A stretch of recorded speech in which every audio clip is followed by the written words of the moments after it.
Baik, Bapak dan Ibu, kita akan langsung memulai pleno kita. Saya serahkan kepada Ibu Asnat untuk memandu kita dalam pleno ini. Silakan Ibu Asnat. Selamat siang Bapak Ibu Saudara. Terima kasih sudah menyelesaikan diskusi kelompoknya. Dan karena yang selesai lebih dulu adalah kelompok kami, kelompok 2, maka yang presentasi lebih dulu adalah kelompok 2. Silakan, tadi sekretaris kami itu Pak Ivan ya. Mari Pak Ivan.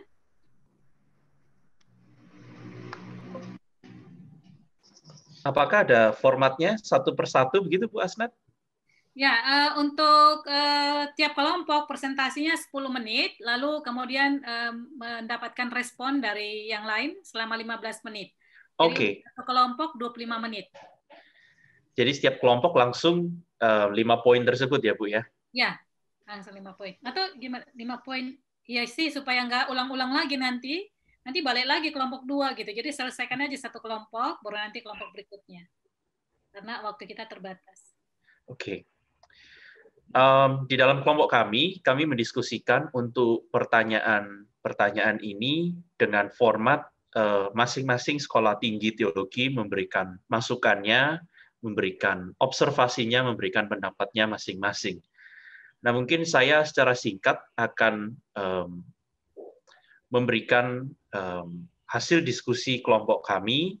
Mohon maaf, Bapak Ibu sekalian, kalau ada hal-hal yang dirasa masih belum lengkap, mohon dapat melengkapi diskusi ini, sehingga saya juga dapat menambahkan ke dalam catatan tertulis hasil diskusi kelompok kita. Untuk pertanyaan pertama, kami mendiskusikan tentang pendidikan intergenerasi yang telah kami implementasikan di sekolah kami masing-masing. Kami berbicara tentang kurikulum eksplisit dan kurikulum implisit. Kurikulum eksplisit yang kami bicarakan adalah adanya materi-materi yang berhubungan dengan pendidikan intergenerasi yang sudah ada di beberapa sekolah-sekolah teologi yang kami wakili. Misalnya, di mata kuliah psikologi umum, mata kuliah homiletika, mata kuliah liturgi, dan mata kuliah PAK.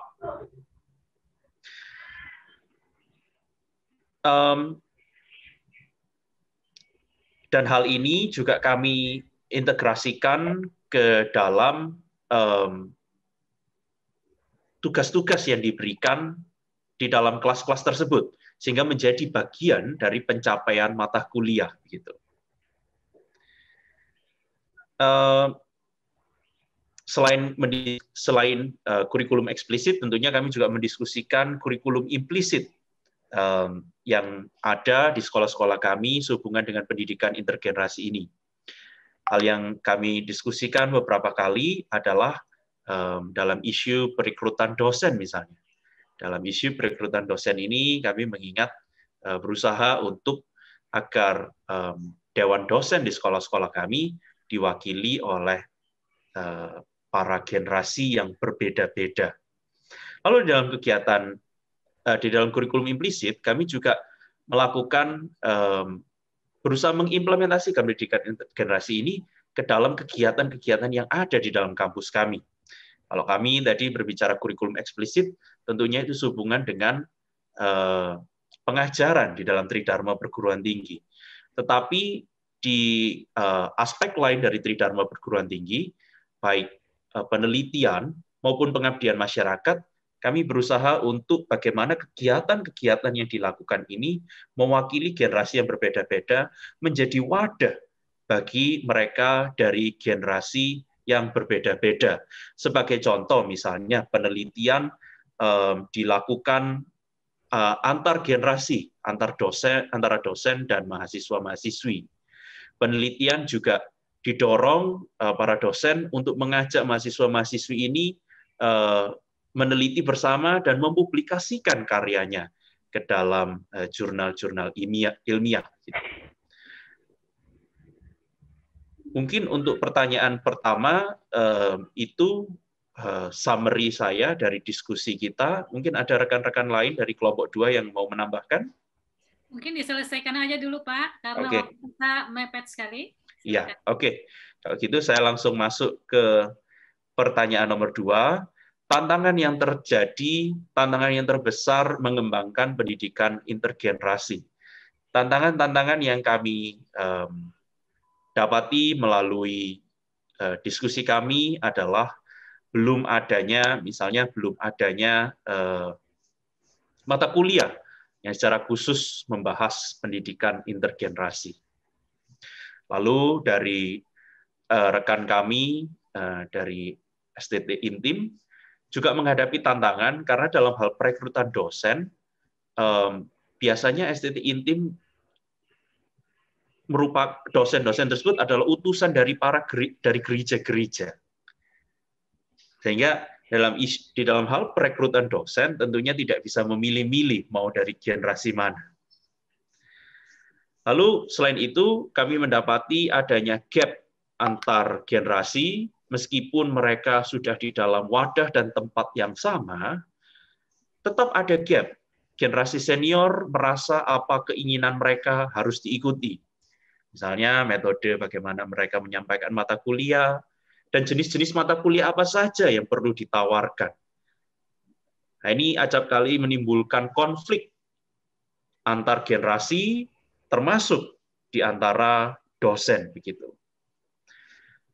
Konflik antar generasi juga di dalam kelompok kami diskusikan sebagai gap juga bukan hanya antara dewan dosen, tetapi antara ketua dan anggota.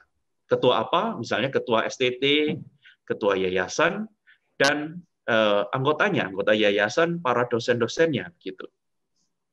Kalau kita berbicara tentang pendidikan intergenerasi ini, tetapi ketua STT dan ketua yayasan belum menyadari pentingnya pendidikan intergenerasi ini, kami merasa akan sangat susah membawa perubahan di dalam hal pendidikan intergenerasi ini. Lalu belum adanya kesengajaan, belum adanya kualitas relasi antar generasi yang terbangun. Itu juga menjadi hambatan yang kami rasakan. Jadi adanya wadah, tetapi belum adanya kesadaran bagaimana antar generasi ini dapat saling melengkapi, dapat saling melayani, dapat saling memperkaya satu sama lain. Gitu. Kami juga di dalam diskusi kami berbicara tentang gereja. Karena mau tidak mau, STT-STT audiensnya, pangsa pasarnya adalah, yang terbesar adalah gereja. Sehingga kultur STT sedikit banyak dibentuk oleh kultur gereja. Nah, kultur gereja yang mungkin ada beberapa gereja yang masih belum kondusif untuk pendidikan intergenerasi ini, dapat terbawa ke STT oleh para dosen dan para mahasiswa-mahasiswi. Gitu. Selain itu, apakah gereja sudah siap dengan pendidikan intergenerasi? Apakah gereja sudah mengerti pendidikan intergenerasi? Apakah gereja sudah memberikan kesempatan untuk pendidikan intergenerasi? Ada gereja-gereja, misalnya gereja-gereja Chinese di dalam diskusi kami yang belum memberikan banyak kesempatan untuk wadah intergenerasi, pelayanan intergenerasi di gerejanya. Sehingga kalau tidak ada wadah itu, bagaimana STT mau melakukannya? Karena tidak ada wadahnya begitu. Mungkin STT perlu terlebih dahulu mengajak mereka melihat pentingnya pendidikan intergenerasi. Yang terakhir, kami juga tidak memungkiri bahwa pandemi. 3 menit lagi, Pak Ivan. 3 menit lagi. Oke, terima kasih, Bu. Yang terakhir, kami juga tidak memungkiri bahwa pandemi COVID ini menjadi tantangan besar bagi pendidikan intergenerasi. Oke, karena 3 menit lagi, mungkin saya summary dengan lebih singkat saja gitu. Untuk benefit yang kami bisa dapatkan, kami tadi secara khusus melihat lebih ke benefit teologis, yaitu menjalankan amanat Allah untuk menghadirkan kerajaan Allah, baik di gereja maupun masyarakat. Karena kerajaan Allah terdiri dari kesatuan sebagai tubuh Kristus, orang-orang dari berbagai generasi. Kami juga mendiskusikan di dalam untuk pertanyaan nomor 3 ini, bahwa pendidikan intergenerasi ini akan dapat membuat STT lebih relevan dengan gereja dan masyarakat. Karena gereja dan masyarakat kita konstituennya adalah orang-orang yang terdiri dari berbagai macam generasi, begitu. Lalu Ibu Jennifer dari UKDW juga memberikan sebuah masukan yang sangat bagus ketika kita belajar bagaimana kita membentuk pola pikir, pola rasa, dan pola tindakan kita, menghargai kepelbagaian di antara generasi, itu juga akan membantu kita untuk membentuk pikiran, perasaan, tindakan kita untuk menghadapi kepelbagaian yang lain-lainnya yang ada di Indonesia, yang menjadi bagian intrinsik dari identitas kita di Indonesia. Nah, ranah-ranah mana saja, ini pertanyaan nomor 4, yang bisa dipakai sebagai basis pengembangan. Mungkin ini sehubungan dengan pertanyaan nomor 1, yaitu kami berusaha mengaplikasikannya ke dalam ketiga aspek tridharma perguruan tinggi. Saya mungkin langsung masuk dulu aja ya ke pertanyaan nomor 5. Di dalam diskusi kami untuk pertanyaan nomor 5, tentu saudara-saudari, Bapak Ibu sekalian dapat menduga bahwa kami juga masih menggumulkan. Apakah kami akan memasukkan materi-materi ini ke dalam mata-mata kuliah yang ada? Misalnya Pak Keluarga, misalnya Misiologi Multikultural, atau kami perlu untuk membuat mata kuliah yang baru begitu untuk pendidikan intergenerasi. Tetapi kami setuju bahwa pendidikan intergenerasi ini perlu dibahas baik dalam level substantif, mungkin untuk level sarjana, atau dalam ranah pengaplikasian teori-teori yang ada, bahkan kritik-kritik konstruktif terhadap teori-teori intergenerasi dari dunia barat, mungkin dalam level magister. Kami melihat ini penting dan perlu ada di dalam kurikulum sekolah teologi kami. Tetapi kami masih belum mungkin menentukan secara pasti, kami menggumulkan apakah perlu ada mata kuliah tersendiri atau kami masukkan ke dalam mata-mata kuliah yang ada. Terima kasih, Bu Asnat.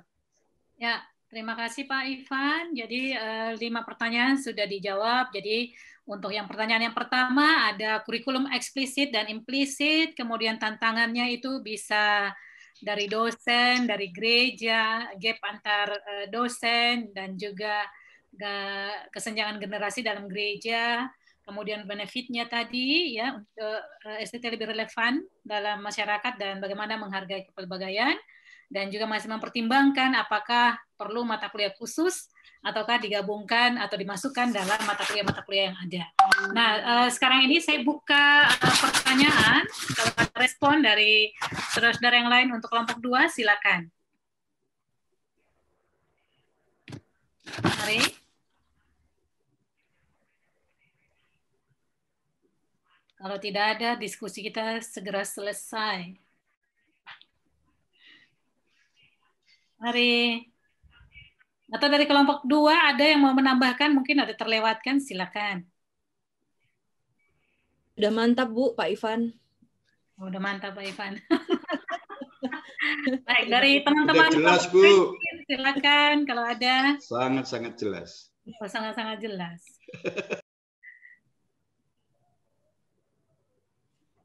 Ini diam semua nih. Mungkin dilanjut saja, Bu, karena masing-masing kelompok punya kesimpulannya sendiri-sendiri. Oh, gitu. Supaya apa yang sudah dibahas di kelompok itu saja yang disampaikan di sini. Jadi kalau memang tidak ada tanggapan dari yang lain, ya berarti kita lanjut pada kelompok yang berikutnya. Tadi yang selesai nomor 2 adalah kelompok 4. Silakan kelompok 4 mempresentasikan hasil diskusinya. Baik, Bu. Terima kasih. Selamat siang semua. Selamat pagi menjelang siang. Ya. Saya Pendeta Nimali Fidelis Bukes, sekretaris dari kelompok 4. Saya akan mempresentasikan hasil diskusi kelompok kami, yaitu kelompok 4.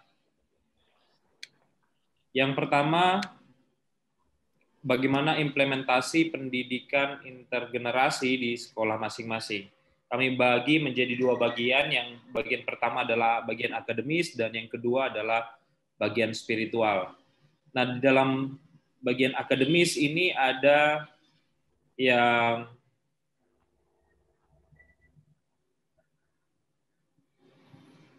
implementasinya dalam satu mata kuliah khusus, yaitu PAK intergenerasi. Dan yang kedua, terimplementasi di dalam integrasi mata kuliah yang lain, seperti mata kuliah PAK kontemporer, mata kuliah homiletika, teologi virtual, mata kuliah manajemen, lalu kemudian mata kuliah eklesiologi, dan pembekalan PPL atau SKL atau KKN atau PKN. Mata kuliah gereja ramah anak, liturgi intergenerasi, dan mata kuliah PAK kontekstual, serta mata kuliah PWG jemaat. Jadi dalam hasil diskusi kelompok kami, dalam bagian akademis, ada yang terimplementasi dalam satu mata kuliah khusus dan ada juga yang terintegrasi dalam mata-mata kuliah yang lain. Yang kedua, bagian kedua adalah dimensi spiritual. Nah, dimensi spiritual ini terimplementasi di dalam beberapa kegiatan seperti retreat, ibadah, dan juga temu alumni. Kemudian untuk menjawab pertanyaan yang kedua, tantangan terbesar dalam mengembangkan pendidikan intergenerasi dari perspektif seorang dosen atau pengajar, yang pertama kami melihat tantangan terbesar yaitu budaya. Budaya di sini tentunya berbeda-beda dalam setiap sekolah atau setiap daerah. Kami juga melihat adanya tantangan KKN, korupsi, kolusi, nepotisme.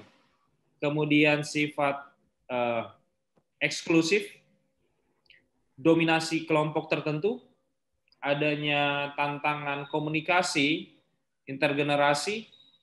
Kemudian kami melihat bahwa perlunya persiapan yang baik di dalam pelaksanaan dan juga pengembangan pendidikan integrasi, sehingga itu juga merupakan tantangan yang besar menurut kami. Kemudian perbedaan cara pandang, kemudian mempertahankan status quo di dalam pendidikan atau lembaga, itu juga merupakan tantangan yang besar di dalam mengembangkan pendidikan intergenerasi ini. Yang ketiga, benefit yang bisa sekolah dapatkan jika perspektif atau model ini dikembangkan secara maksimal. Kami melihat beberapa hal. Di sana ada benefit seperti pola relasi yang lebih lentur, sehingga aktivitas, kegiatan, proses pembelajaran, atau tridharma perguruan tinggi bisa dilaksanakan, bisa berjalan dengan baik jika adanya pola relasi yang lebih lentur.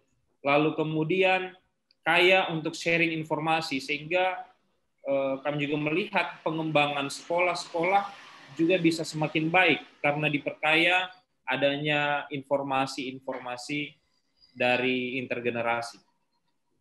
Kemudian kampus memberi perspektif kepada gereja, mahasiswa mempunyai tempat untuk uji coba di gereja, kemudian model kepemimpinan yang beragam, yang bisa menjadi yaitu kekayaan daripada sebuah institusi.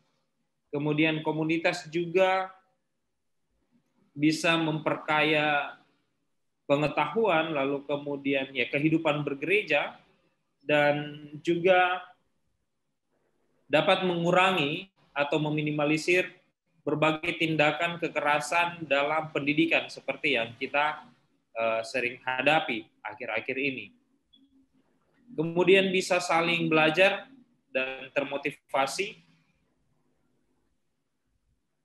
Jadi kami melihat adanya relasi antara dosen senior dan juga dosen junior, sehingga benefitnya mereka bisa saling belajar, khususnya yang sudah berjava dan belum berjava, sehingga adanya motivasi. Juga motivasi dari dosen kepada mahasiswa. Serta eklesiologi sebagai satu kesatuan. Yang keempat, ranah mana saja dalam kehidupan kampus yang bisa dipakai sebagai basis pengembangan pendidikan intergenerasi. Kami singkat saja menyimpulkan semuanya bahwa jika sudah menjadi perspektif, maka otomatis masuk dalam semua aktivitas akademik dan spiritualitas, seperti yang kami sudah paparkan di jawaban nomor 1, akademis dan spiritual. Jadi jika sudah menjadi perspektif, maka otomatis semua akan masuk dalam baik itu aktivitas akademik maupun aktivitas spiritual. Yang kelima, jika pendidikan intergenerasi menjadi sebuah mata kuliah di STT, topik dan substansi seperti apa yang harus ada di dalamnya? Menurut kami yang pertama adalah hal yang paling penting, yaitu terminologi yang bersinggungan dengan PI, sehingga kita bisa membedakan PI dengan pendidikan atau model pendidikan yang lain. Misalnya pendidikan intergenerasi, apa perbedaannya dengan pendidikan antar generasi dan seterusnya. Jadi terminologi itu merupakan hal yang sangat penting, yang pertama yang perlu kita lakukan. Yang kedua adalah topik substansi yang berikutnya adalah teori generasi, perlu psikologi perkembangan, kemudian dasar-dasar Alkitab dari PI, dasar pedagogis, kultur atau sosiologis, psikologis, dan juga etika dalam PI. Serta kemudian yang berikut adalah metode atau desain, serta tantangan, metode, tantangan, dan juga desain PI atau ibadah-ibadah dalam pendidikan integrasi. Jadi itu yang menjadi topik serta substansi yang harus ada di dalam pendidikan intergenerasi.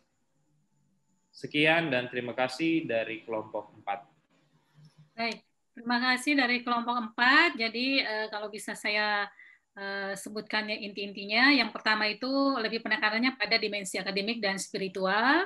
Kemudian tantangannya budaya, KKN, eksklusivitas, dan pendidikan mata kuliah pendidikan intergenerasi. Benefitnya ada banyak di sini, pola relasi yang lentur, kemudian sharing informasi, saling membantu, model kepemimpinan, dan lain sebagainya.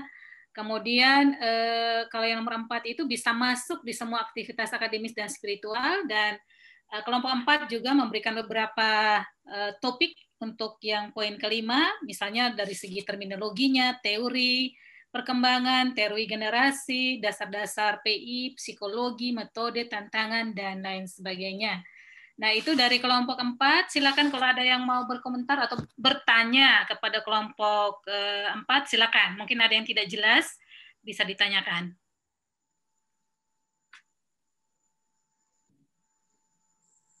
Adakah? Ini hening semuanya.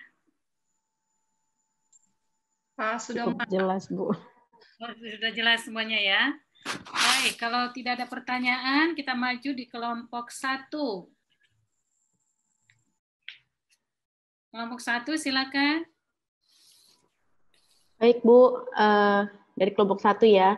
Saya izin untuk share screen, mewakilkan teman-teman dari kelompok 1, boleh ya? Silakan. Oke, terima kasih Bu Asnat. Bapak Ibu kelompok 1, izinkan saya menyampaikan presentasi yang sudah tadi kita diskusikan. Jadi kami tadi sudah menuliskan diskusi kami dari kelompok 1. Ini udah ada semua di sini, ini jawabannya, tapi saya tidak akan baca dari sini karena akan pusing. Jadi tadi saya sudah sempat membuat seperti ini. Ini hasil diskusi kami kelompok 1 yang sudah coba kami buatkan poin-poin. Lengkapnya bisa dilihat di Google Docs. Nanti akan saya buka akses juga ke panitia gitu. Lalu dari tadi diskusi kami dari 33 peserta yang diberikan di PDF peserta itu yang dikirimkan ke Alenta, ada 26 peserta yang hadir dan aktif berdiskusi. Ini namanya yang ada di kuning nih semuanya. Mohon maaf ada yang kecil ada yang gede karena buru-buru buatnya. Lalu kami tersebar di berbagai pulau. Jadi kami ini menyebutnya multikultur dan intergenerasi karena tadi saya sendiri dari generasi mungkin paling muda ya di grup itu. Ini persebarannya. Lalu saya akan jawab aja masing-masing pertanyaan. Pertanyaan pertama mengenai bagaimana implementasi pendidikan intergenerasi di sekolah masing-masing. Jadi kami memulai diskusi pertama memaparkan konteks kami masing-masing STT menjelaskan lalu melakukan evaluasi dulu di awalnya bahwa kami sangat sepakat bahwa pendidikan intergenerasi ini sangat penting. Kami sadar itu kepentingannya besar. Lalu secara sadar dan tidak sadar ternyata kita sudah mengimplementasikan dalam keseharian kita di lingkungan akademik yang juga masuk ke dalam kurikulum-kurikulum pengajaran gitu, tapi tidak ada mata kuliah khusus pendidikan intergenerasi itu tersebar. Nanti akan dijelaskan di pertanyaan nomor 5. Lalu kami melihat membaginya menjadi implementasi internal dan implementasi eksternal.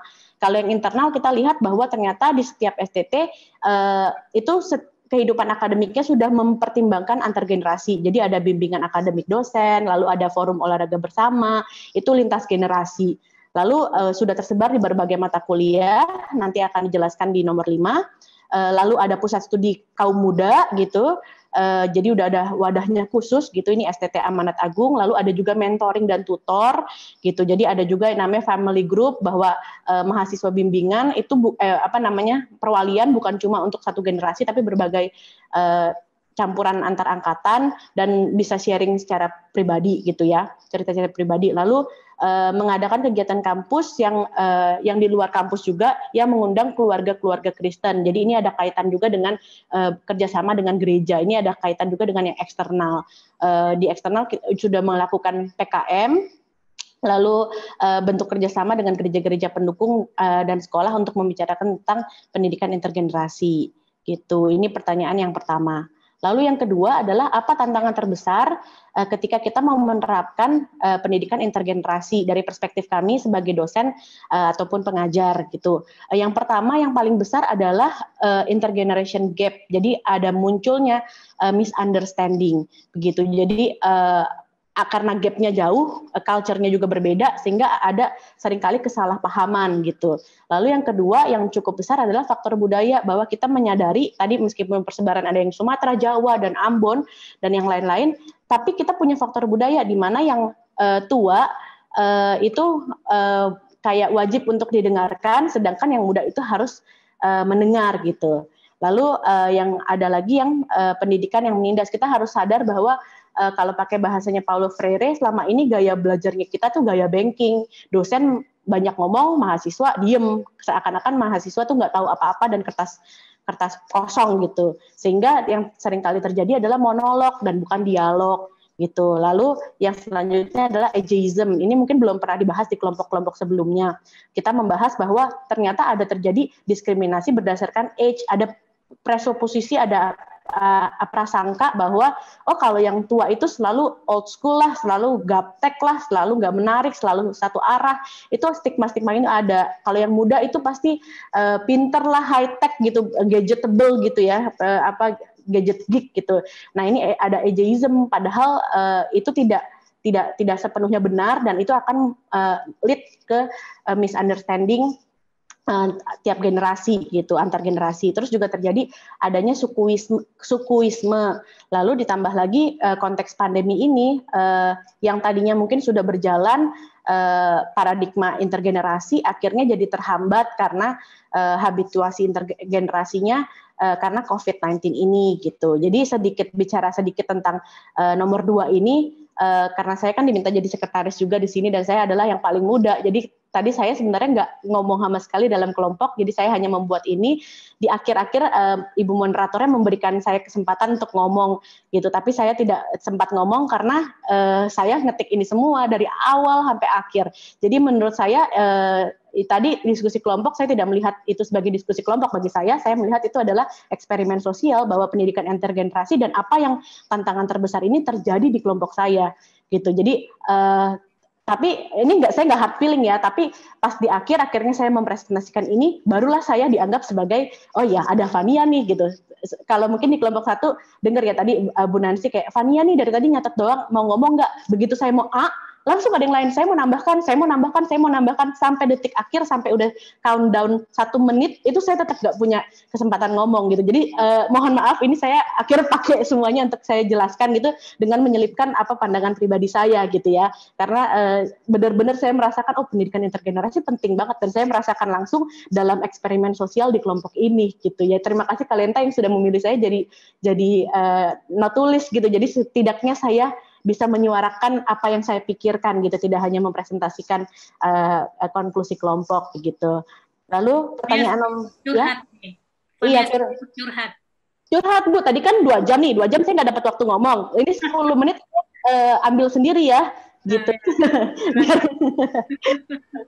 Maafkan ya Fani ya, maafkan ya. Iya,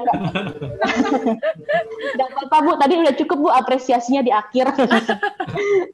Oke, saya lanjutkan ya. Pertanyaan nomor 3 itu adalah benefit yang bisa sekolah dapatkan jika kita menerapkan perspektif atau model pendidikan intergenerasi. Jadi dari diskusi kami simpulkan bahwa kalau terjadi pendidikan intergenerasi ini mengubah paradigma gitu, bukan cuma menambahkan satu mata kuliah, tapi ini paradigm shift gitu, dan tidak ada yang termarginalkan. Jadi tidak ada pembedaan atau pengunggulan generasi tertentu itu jadi bisa mengeksploitasi ruang lebih banyak, enggak, tapi semuanya jadi sama rata, setara. Lalu menjadi saling menghargai antar generasi sehingga timbul juga empati. Jadi menghargai bukan secara kognitif, tapi ada relasi gitu, ada empati, sehingga menimbulkan konektivitas atau keterkaitan atau keterhubungan antar generasi sehingga tidak terjadi gap. Sehingga kalau udah connect, akhirnya kan bisa kolaborasi. Nah, kalau udah ada kolaborasi, punya sense of belonging, bahwa ketika menghadapi setiap masalah, kita sadar bahwa ini bukan cuma masalah generasi tertentu. Contohnya kalau di pandemi COVID ini kan kita ngeliat blessing in disguise ya, bahwa masalah pandemi gereja itu jadinya sulit beraktivitas, tapi ini kalau ada intergenerasi mindset, ini adalah masalah bersama gitu. Jadi anak muda bisa join dengan kecanggihan teknologi dan segala macamnya. Kaum generasi tua bisa juga belajar dari yang muda gitu. Jadi ada solidaritas, ada sense of belonging gitu. Sehingga ini yang terakhir adalah ada dampak juga bagi keluarga, bahwa di dalam keluarga itu paradigmanya juga berubah dan terjadi solidaritas, terjadi empati di tengah keluarga juga. Jadi berdampak bukan cuma di lingkungan akademik, tapi di lingkungan unit terkecil, yaitu adalah keluarga. Nah, ini pertanyaan ketiga. Lalu pertanyaan yang keempat adalah ranah mana saja yang dalam kehidupan kampus atau mungkin bergereja yang bisa dipakai sebagai basis pengembangan pendidikan intergenerasi. Dari diskusi kami mengelompokkan menjadi 5 gitu. Kami diskusikan menjadi 5, yaitu yang pertama adalah ranah akademik. Ranah akademik itu kita kalau mau mengembangkan pendidikan intergenerasi harus mengintegrasikan dengan seluruh kurikulum. Jadi bukan cuma menambahkan satu mata kuliah saja, tapi mengintegrasikan dengan seluruh kurikulum. Lalu yang kedua adalah ranah kehidupan bersama, bahwa kita sadar setiap STT mayoritas punya asramanya itu harus juga memperhitungkan intergenerational mindset. Lalu juga ada family group, ini sudah berjalan, lalu kakak mentor, lalu perjumpaan dengan alumni. Jadi alumni itu kan sudah ada yang mungkin beda generasi dengan mahasiswa yang sekarang, dan kita harus sadar bahwa sebagai dosen yang kita bisa berikan itu adalah keteladanan hidup gitu, yang bisa mencerminkan dari generasi tertentu gitu. Dan ini kita harus sadar betul kalau ini bisa menjadi pendorong atau ranah yang bisa dikembangkan gitu. Lalu yang ketiga adalah ranah gereja. Kami juga mendiskusikan bahwa di gereja itu perlu melakukan ibadah intergenerasi, bukan lagi pembagiannya secara kategorial, karena kalau kita lihat di masing-masing kategori mungkin terdiri dari 1 atau 2 generasi gitu. Kayak di pemuda mungkin juga di pemuda itu ada generasi Y dan generasi Z gitu. Itu bercampur terus bagaimana gitu. Sehingga pendekatannya lebih cantik dan lebih bagus kalau melakukan ibadah intergenerasi kayak gitu. Jadi dilihatnya dari intergenerasi bukan lagi kategorial. Lalu yang keempat adalah ranah penelitian dan PKM yang juga menjadi ini kan tridharma perguruan tinggi yang juga berdampak pada mengikislah stigma antar generasi gitu. Jadi mencoba untuk melibatkan dan menggunakan perspektif intergenerasi.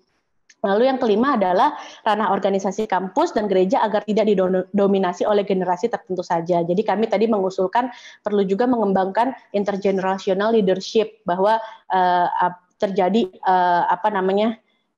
leadership kepemimpinan yang intergenerasional. Jadi kepemimpinan tidak lagi dipegang atau dikuasai oleh satu generasi tertentu yang biasanya tadi kita bahas faktor budaya didominasi oleh generasi yang lebih tua.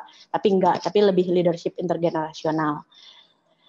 Lalu yang terakhir, pertanyaan nomor 5 itu adalah jika pendidikan intergenerasi menjadi sebuah mata kuliah, topik substansinya seperti apa yang harus ada di dalamnya. Jadi ini tadi semua STT mencoba untuk mensubmit mata kuliah apa yang sudah di dalamnya mengandung pendidikan intergenerasional. Ini bisa dilihat ya, saya nggak akan bacakan satu-satu, nanti Bapak Ibu bisa punya akses. Rata-rata semuanya itu di mata kuliah sudah ada.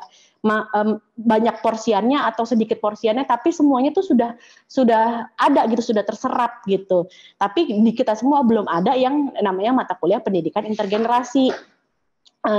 Lalu kami berdiskusi, jadi sebenarnya perlu nggak sih antara harus ada mata kuliah khusus atau tidak? Kami berdiskusi tapi belum dapat kesimpulan karena kami mengusulkan sepertinya perlu kalau mau menjadikan ini mata kuliah, itu perlu kita diskusi secara mendalam. Tadi ada usulan dari salah satu anggota, kalau misalkan mau, tolonglah kami ini yang diundang lagi, karena biar nggak usah ngulang pekerjaan, nggak usah brainstorming ulang gitu. Jadi perlu emang didiskusikan secara mendalam. Nah, tapi dari mata kuliah yang mengandung pendidikan intergenerasi, ini ada banyak, ada pendidikan kategorial, anak, dewasa, pemuda, strategi pembelajaran, PEPAK, kepulauan transformatif, teologi publik, homiletika juga ada, komunikasi, psikologi perkembangan, pendidikan karakter Kristiani, dan banyak nih bisa dibaca, pemuritan, etika pun masuk. Lalu yang coba kami simpulkan adalah kalau maupun ini dijadikan sebuah mata kuliah khusus, yang harus ada adalah psikologi perkembangan dan teori generasi. Ini yang kemarin kita pelajari, itu harus jelas ada. Lalu dari kami, kelompok 1 menambahkan yang harus ada selanjutnya adalah sosiologi, karena bagaimanapun juga latar belakang ilmu teologi tidak bisa seutuhnya memahami tentang generasi ini, karena berbicara tentang perkembangan manusia, perubahan masyarakat sosial, jadi harus ada sumbangan dari ilmu sosiologinya. Lalu yang tidak dilupakan adalah kita harus melihat juga bahwa perlu ada pendidikan multikultural, karena kita mempertimbangkan faktor budaya itu sendiri. Jadi tadi hambatannya salah satunya kan faktor budaya, sehingga teori generasi ini tidak bisa lepas dari pandangan budaya yang selama ini yang berkembang biak, bahwa budaya sekarang yang selama ini di Indonesia ini selalu menekankan yang tua harus didengar. Ya simpelnya dosen selalu benar, itu peraturan nomor 1. Kalau peraturan nomor 2, kalau dosen salah balik lagi ke peraturan nomor 1, dosen selalu benar gitu. Jadi sehingga kita perlu juga mempertimbangkan ranah ilmu dari sosiologi dan multikultural. Ini dari kelompok kami. Terima kasih. Berikut diskusi kami dari kelompok 1. Kembalikan ke Bu Asnat. Terima kasih, Bu. Ya, terima kasih Fania. Tapi ini hasil diskusi ya, bukan dari kamu sendiri kan? Oh, bukan. Bukan, Bu. Saya nggak sanggup. Kesempatan ngomong di kelompok terus kesempatannya di sini gitu ya. Enggak, Bu. Kami tadi udah briefing, Bu. Jadi tadi 1 jam 50 menit kami diskusi. 10 menitnya saya pakai untuk proofread presentasi ini.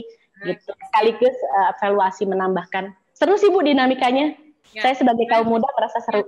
Ya, saya juga melihat ya bahwa kita tidak hanya berbicara tentang pendidikan intergenerasi gitu ya, tetapi dalam diskusi sebenarnya kita sudah mempraktekkan itu, dan Irland memang sengaja mencampurkan antar generasi gitu ya, beda-beda generasi supaya kita bisa berkomunikasi, berinteraksi satu dengan yang lain gitu. Baik, saya tidak akan mengulang lagi apa yang sudah disampaikan tadi karena sudah disampaikan juga dengan PowerPoint dan cukup jelas gitu di sana ya. Nanti kalau ada komentar akan disampaikan setelah kelompok 3 ya. Yang terakhir kelompok 3 presentasi, silakan. Ya, terima kasih Ibu Asnat atas kesempatannya. Saya akan mempresentasikan hasil diskusi yang sudah kami simpulkan secara bersama-sama dengan pertanyaan yang pertama, bagaimana implementasi pendidikan intergenerasi di sekolah tinggi teologi, dan kelompok kami membicarakan bahwa kondisi intergenerasi itu sebenarnya sudah ada di setiap sekolah-sekolah teologi yang walaupun secara implisit tidak dimasukkan dalam kurikulum, tetapi jiwa dari intergenerasi itu sendiri sudah ada dengan pendekatan-pendekatan yang dilakukan.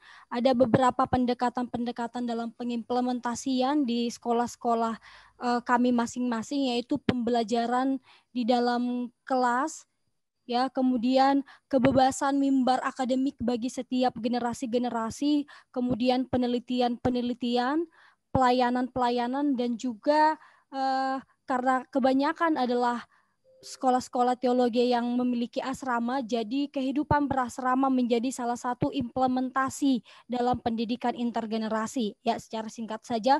Kemudian tantangan-tantangan yang dihadapi oleh sekolah-sekolah dalam mengembangkan pendidikan intergenerasi ini, yang pertama adanya hierarki yang tidak bisa dipungkiri, masalah superioritas yang dimiliki oleh generasi-generasi tua. Ya, sehingga terjadinya kesenjangan, masih ada gap-gap yang ditemukan antara generasi tua dan generasi muda.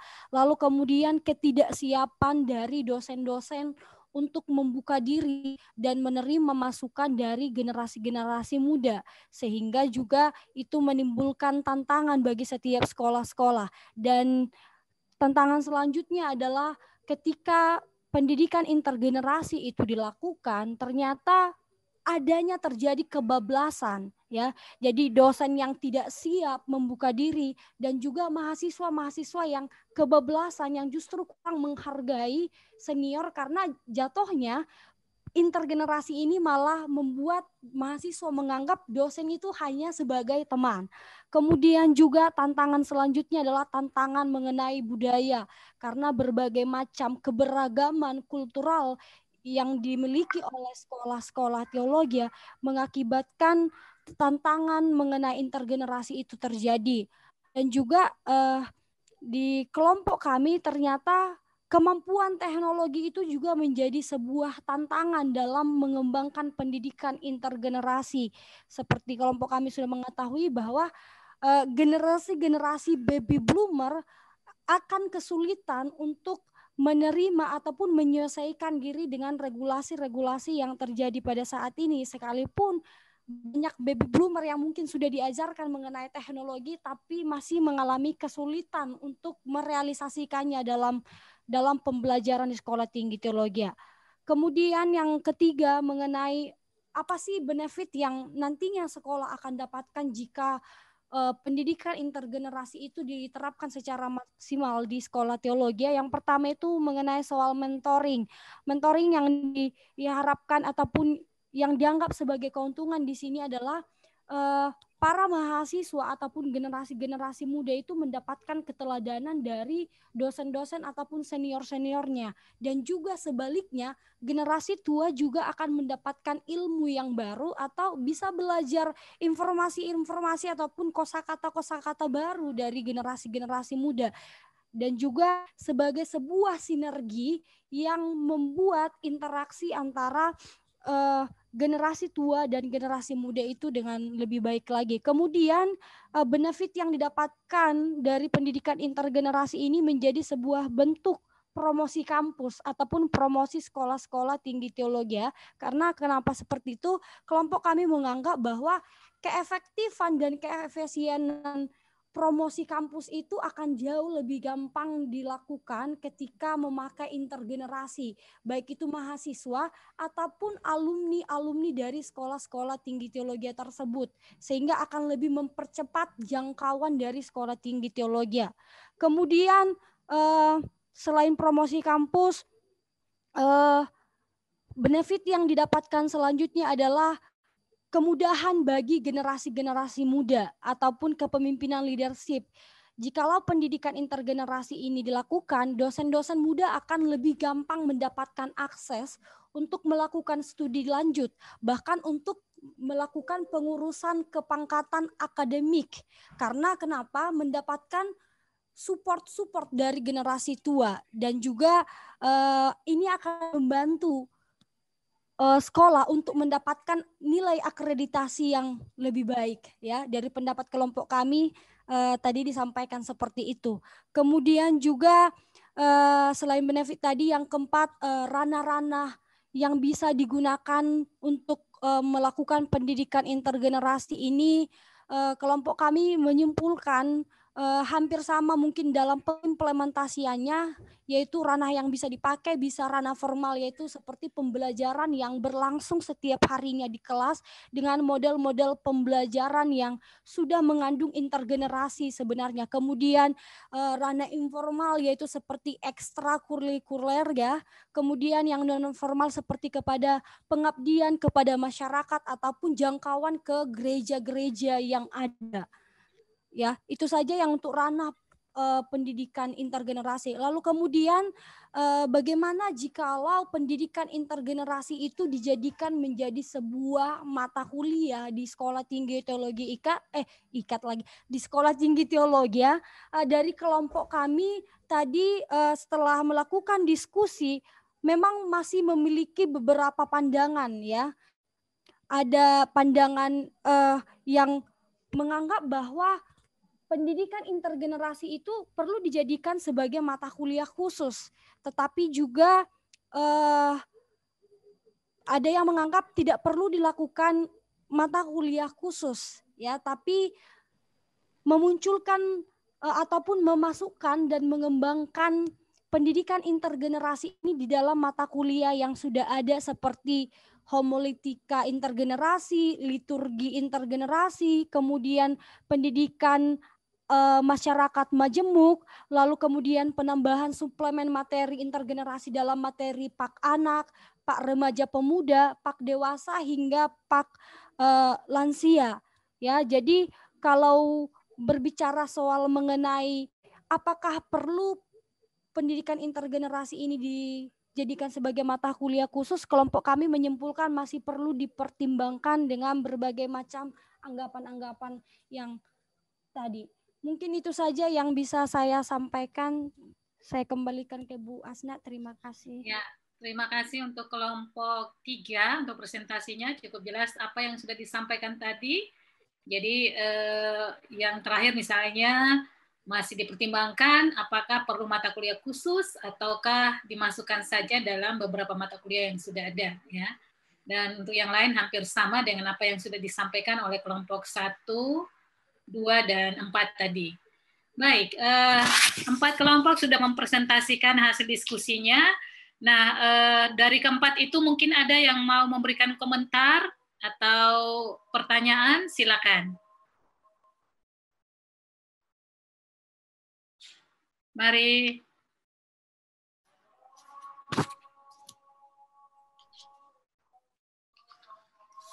Jangan sunyi senyap. Malam Kudus masih jauh. Ada Ibu dari Moses ST Setia. Moses, Pak Moses ya. Ya, saya kelompok 4. Kelompok 4, silakan Pak Moses. Ya, saya mau bertanya untuk kelompok 3 ya. Karena tadi di pertanyaan 4 dikatakan tentang gereja tidak memerlukan lagi pelayanan yang bersifat kategorial. Karena tadi di kelompok kami, kelompok 4, bahwa hal itu tidak bisa, kategorial ini tidak bisa digantikan. Salah satu alasannya adalah karena ada ranah-ranah privasi. Bagaimana pandangan kelompok 3 akan hal ini? Baik, kita tampung dulu atau langsung dijawab? Kita tampung dulu ya. Ada suara. Ya, itu untuk kelompok 3. Masih adakah dari yang lain? Silakan. Komentar dari yang lain?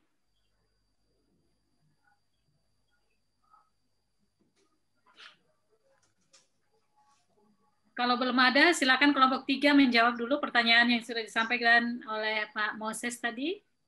Ya, terima kasih Ibu Asnat. Seperti mungkin yang kelompok 1 juga tadi, saya selaku sekretaris, memang saya tidak juga memiliki kesempatan untuk memberikan pendapat, karena mungkin juga di hari kemarin saya sudah menyampaikan bagaimana pendidikan intergenerasi dalam konteks Sekolah Tinggi Teologi IKAT. Untuk itu saya mohon kesediaan Bapak Ketua saya, Bapak Putu, untuk boleh memberikan tanggapan mengenai pertanyaan ini. Ya, silakan. Saya yang tanggapi atau Maria mau tanggapi? Bapak Ketua saja, karena saya hanya menuliskan saja. Ya, baik, begini. Ya, sebenarnya kami tidak berpikir bahwa menghilangkan pelayanan kategorial, gitu. Karena secara jelas dalam diskusi kami tidak hanya pelayanan kategorial ya. Kita tidak bisa menghilangkan, ini yang harus kita sadari, kita tidak bisa menghilangkan senior dan junior. Hierarki itu tidak bisa dihilangkan. Tetapi kami lebih melihat bagaimana membangun sinergi semua generasi. Gitu. Jadi kalau tidak salah kami tidak sampai berpikir menghilangkan.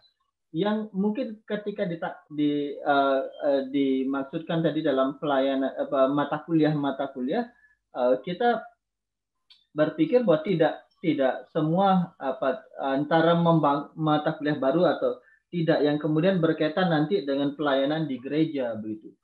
Jadi memang kita tidak berpikir untuk menghilangkan pelayanan kategorial ya, tetapi bagaimana membangun sinergi sebenarnya dalam semuanya itu. Lalu bagaimana kemudian kalau tadi dalam diskusi kami, bagaimana kemudian ada paradigma yang dibangun bersama, begitu. Paradigma yang dibangun bersama tentang pendidikan pendidikan intergenerasi itu sendiri, begitu. Jadi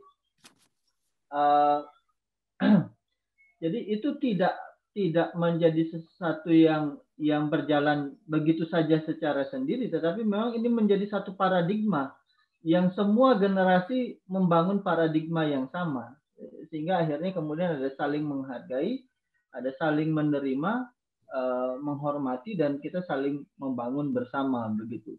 Kira-kira begitu Bapak tanggapan saya. Jadi kalau dalam diskusi kami sebenarnya tidak ada menghilangkan pelayanan kategorial, tetapi bagaimana kami memberi penekanan kepada sinergi, dan itu kita pun tetap melihat kepada konteks masing-masing di mana gereja dan sekolah itu ada. Itu sebabnya kalau kami akhirnya di bagian akhir, kenapa kemudian sampai kepada simpulan soal mata kuliah saja kami mengkaji masing-masing, karena semua ada dalam konteksnya masing-masing. Yang kita tidak bisa mengeneralkan gitu. Dan itu sendiri sebagai bagian dari kita saling menghargai satu dengan yang lain gitu. Jadi seperti itu Pak. Terima kasih. Ya, mungkin maaf saya mungkin salah. Mungkin tadi adalah presentasi kelompok 1 ya, Saudari Fania ya. Di pertanyaan 4 nomor 3 tentang ranah mana gitu dan ranah gereja oleh Saudari Fania tadi bukan lagi kategorial tapi intergenerasi. Tadi menyebutkan kelompok 3, ternyata kelompok 1. Mohon maaf. Baik, terima kasih. Masih adakah komentar dari yang lain? Saya Bu Asnat. Nah, ini dari Bu Asnat Novi. Ya. Novi. Bu Novi ya, silakan. Ya, terima kasih.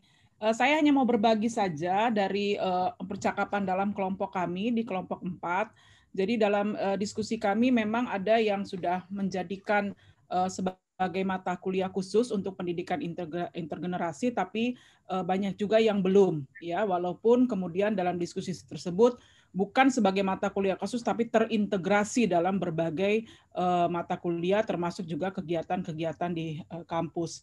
Tapi dari diskusi kami, kemudian kami sendiri melihat bahwa penting untuk memasukkan pendidikan intergenerasi sebagai sebuah mata kuliah.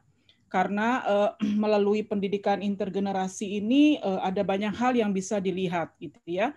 Artinya kita belajar dari perspektif biblisnya, pedagogisnya, sosiologis, lalu psikologis, lalu juga etika. Nah, itu sumbangan pemikiran dari beberapa teman-teman bahwa pendidikan intergenerasi ini kita bisa soroti dari berbagai macam perspektif. Dengan demikian, ketika itu dipelajari, maka kita jadi punya juga landasan, gitu ya, landasan bahwa ketika kita berbicara tentang pendidikan intergenerasi, maka kita sudah tahu nih apa yang sebenarnya menjadi topik percakapan kita. Apalagi kalau kita soroti dari berbagai macam perspektif tersebut, maka kita akan semakin kaya melihat di Alkitab berbicara tentang intergenerasi, lalu juga dikaitkan dengan sosiologi dan sebagainya. Nah, itu yang saya mau tambahkan sedikit, Ibu Asnat. Terima kasih. Terima kasih, Bu Novi.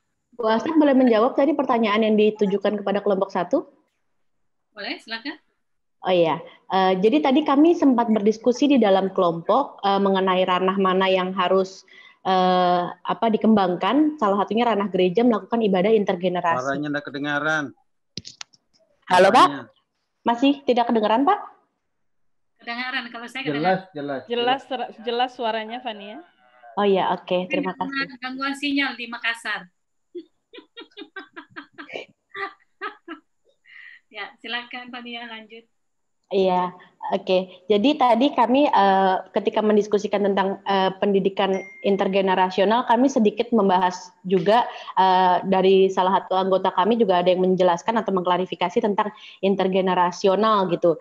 Jadi kenapa akhirnya kami mengusulkan bahwa di gereja harus melakukan ibadah intergenerasi atau memakai perspektif intergenerasi dan artinya bukan dihilangkan 100% kategorial, tapi harus sadar kalau dalam satu kategori bisa kategori pelayanan bisa jadi itu terdapat dua generasi. Saya berikan contoh kategori pemuda begitu ya, bahwa kalau di pemuda itu kita jadikan satu kelompok gitu, tapi ternyata di dalam satu kelompok pemuda itu ada yang usia 24 dan ada usia yang 31, ada yang generasi Z, ada juga yang generasi Y gitu. Ada atau misalkan ada pembagiannya, ada yang Y muda dan Y tua. Akhirnya itu, tapi kan sebenarnya itu nggak kurang tepat. Yang tepat adalah mereka generasi Y dan generasi Z, milenial dan Z. Milenial dan Z kan punya karakteristikan yang berbeda.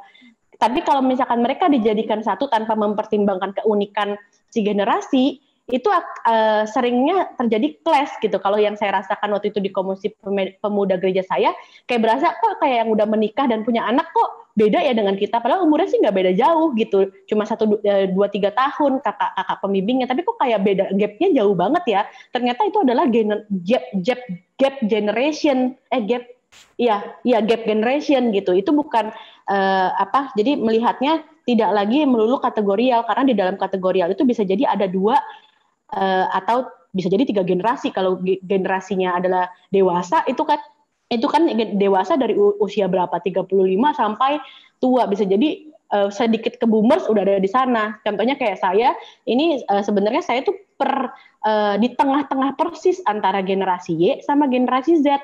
Di generasi Z saya dianggap tua banget, di generasinya Y saya dianggapnya terlalu muda gitu. Karena benar-benar saya tuh di usia tengah banget, saya tuh benar-benar di tahun perpindahan itu gitu. Jadi ketika kami bilang bahwa untuk mengembangkan pendidikan intergenerasi di gereja juga harus mempertimbangkan merekonstruksi ulang atau mengkaji ulang pendekatan intergenerasi ini. Dalam yang selama ini kita lakukan kategorial, kita coba untuk kaji ulang secara mendalam. Gitu Pak maksud dari kelompok 1. Mungkin ada yang mau nambahin dari kelompok 1, saya takut salah. Ya Bu, terima kasih untuk penjelasannya. Mari kalau ada yang mau menambahkan. Bu Asnat, boleh saya? Silakan Pak Ayu. Ya, saya senang dengan penjelasan dari Fania ya. Karena saya melihat dalam pelayanan saya ada gereja-gereja yang contoh pelayanan kaum wanita ya. Pelayanan kaum wanita itu isinya yang masih anak muda, masih kuliahan, sampai yang sudah lansia, dan ini sendiri akhirnya 3 generasi kan dalam pelayanan ini. Jadi dalam kategorial pun ada intergenerasi, dan itu sebabnya kenapa kami dalam usulan tadi melihat bentuk kembali secara konteks masing-masing situasi pelayanan kita. Sehingga apakah mau dijadikan mata kuliah sendiri atau kemudian itu menjadi sebuah paradigma yang ada dalam semua program pelayanan, termasuk nanti ketika kita bicara liturgi, bicara khotbah kita umpama di ibadah minggu kita khotbah khotbah hanya untuk satu kategori saja, tetapi kita belum mendengar bagaimana ketika pendeta berkhotbah menyentuh untuk anak-anak dan lain sebagainya. Jadi itu sebabnya dalam kategorial itu sendiri masih ada intergenerasi, dan kita harus memperhatikan itu bersama juga dan memikirkan bersama, mencari bentuk dalam konteks kita masing-masing. Kira-kira begitu. Baik, terima kasih pertanyaannya Pak Ayu. Izin boleh Bu? Bu Asnat. Ya. Ya, izin memberikan sedikit opini terhadap siapa Pak? Dari siapa? Andreas dari STT Salom Bandar Lampung, Bu. Oke, silakan Pak Andreas.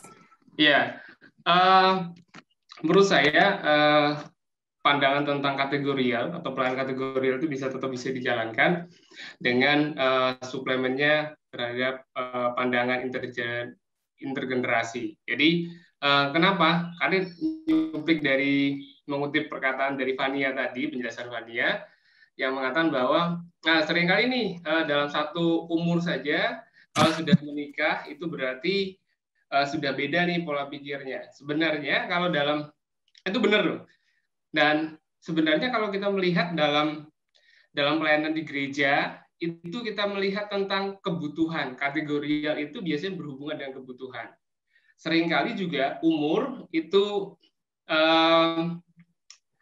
tidak terlalu mempengaruhi juga ketika kelompoknya sama-sama umurnya 25 tahun, yang satunya menikah umur 20 tahun dan lainnya masih kerja, itu kebutuhan dan mungkin pola pikirnya berbeda. Saya pikir sih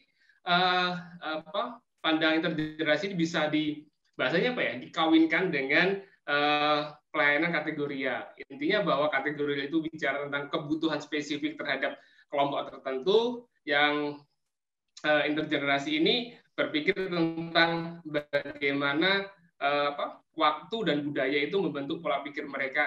Saya pikir sih blended ya, pandangan yang dua-duanya bisa diakomodasi untuk pelayanan di gereja. Itu aja. Terima kasih. Terima kasih Pak Andreas. Tapi ini memang menjadi tantangan bagi kita ya, karena kita tidak hanya memikirkan kategorinya, tapi juga generasinya. Jadi lebih beragam lagi kebutuhan dari kelompok-kelompok. Bu, dari saya, Bu. Bu. Ya, dari siapa? Dari saya, Bu, dari Juliman. Juliman. Silakan Pak. Iya, tadi di kelompok memang saya sudah usulkan dan sudah diskusikan. Kebetulan sekarang kan ada Ibu Tabita juga mendengar ini. Dari paparan Ibu Tabita 2 hari lalu kan beliau menyampaikan bahwa kategorial dengan intergenerasi itu beda. Intergenerasi yang dimaksud oleh Ibu Tabita, dan itu yang menarik bagi saya sebenarnya, bahwa di semua generasi itu berkumpul di satu tempat waktu yang sama. Nanti Ibu bisa klarifikasi ya kalau salah. Dan menerima dalam satu wadah yang mungkin persekutuan atau organisasi atau apa. Nah, tadi di kelompok kita mendiskusikan apakah masuk dalam materi kuliah atau kurikulum atau apa. Jadi bagi saya kalau diintegrasikan juga oke. Kalau menjadi satu mata kuliah tentu didiskusikan lagi di internal institusi itu. Tapi saya usul tadi begini, Bu.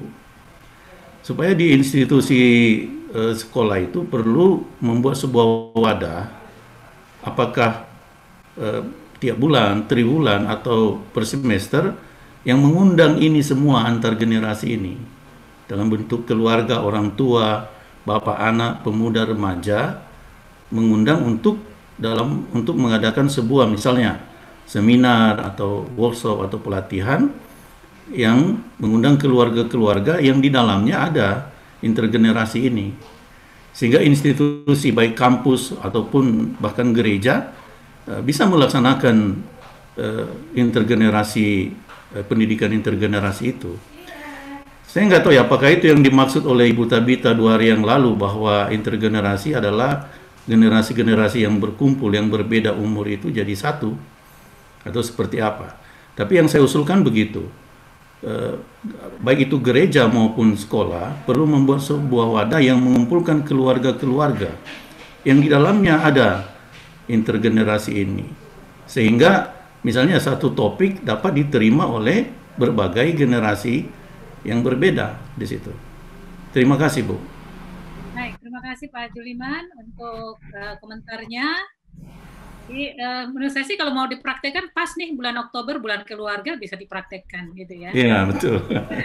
Ya, menciptakan satu topik misalnya yang bisa diterima oleh semua generasi mungkin juga susah gitu ya. Iya Bu, dan saya mau Ibu Tabita juga menanggapi ini Bu, di samping yang Ibu sampaikan. Baik, bisa Ibu Tabita adakah di sini? Ada Bu, sudah silakan Ibu Tabita menyampaikan. Iya Bu. Ya, baik. Terima kasih Pak Arifah. Jadi kemarin itu saya presentasikan ada 2 teori dan ada 2 model. Teorinya adalah psikologi perkembangan dan teori generasi. Dua-duanya bisa dipakai dalam 2 model, yaitu kategorial usia atau intergenerasional atau intergenerasi. Jadi bisa dipakai semuanya dan kita tidak perlu meniadakan salah satu. Kategorial tetap penting, intergenerasi juga penting. Nah, itu diterapkan di gereja maupun di kampus, dua-duanya penting begitu ya. Sedangkan kalau praktek di kampus menurut saya ketika kita mengajar mahasiswa kita itu sebenarnya tidak terlalu beragam. Sebagian besar homogen ya. Kalau S1 ya sekarang ini mestinya generasi Z. Kayaknya udah jarang ya kalau S1 sekarang kok ada generasi X. Mungkin ya ada 1 orang gitu di seluruh kampus gitu ya. Di semua angkatan hanya ada 1. Kalau master mungkin saja itu ada generasi X, generasi Y gitu ya. Tapi kalau S1 saya kira semuanya generasi Z. Nah, berarti peserta didik kita itu kalau untuk S1 boleh dikatakan homogen generasi Z. Jadi perbedaan atau gap antar generasi hanya terjadi antara dosen dan mahasiswa. Jadi dosennya adalah alien, orang asing, makhluk asing dari negeri antah berantah, makhluk angkasa luar, sedangkan mahasiswanya itu masa kini begitu. Nah, itu gap generasi yang terjadi di dalam kelas. Tapi peserta didiknya, kalau S1 menurut saya itu kebanyakan kita satu generasi atau homogen. Kalau S2, apalagi S3, ya itu bisa bermacam-macam. Nah, itu lebih sulit, ya bisa lebih sulit, bisa lebih mudah, tapi biasanya kalau sedang mengambil S2 kan mestinya sudah lebih dewasa. Tapi sekarang ini banyak mahasiswa selesai S1 langsung S2. Karena mungkin di gerejanya belum ada pembukaan untuk perekrutan pendeta, sehingga mereka mengisi waktu dengan S2 dulu. Nah, ini gap lagi terjadi di kampus antara mahasiswa S2 yang baru saja selesai dari S1, mungkin bahasa Inggrisnya lebih baik, kebiasaan belajarnya masih ada. Lalu ada yang sudah lama tidak kembali ke bangku sekolah dan ke bangku kuliah, dan dia dari generasi sebelumnya gaptek dan sebagainya. Ini bisa ada gap. Tapi biasanya manusia itu kan mudah menyesuaikan diri. Jadi biasanya ada penyesuaian di sana-sini dan saling belajar untuk S2.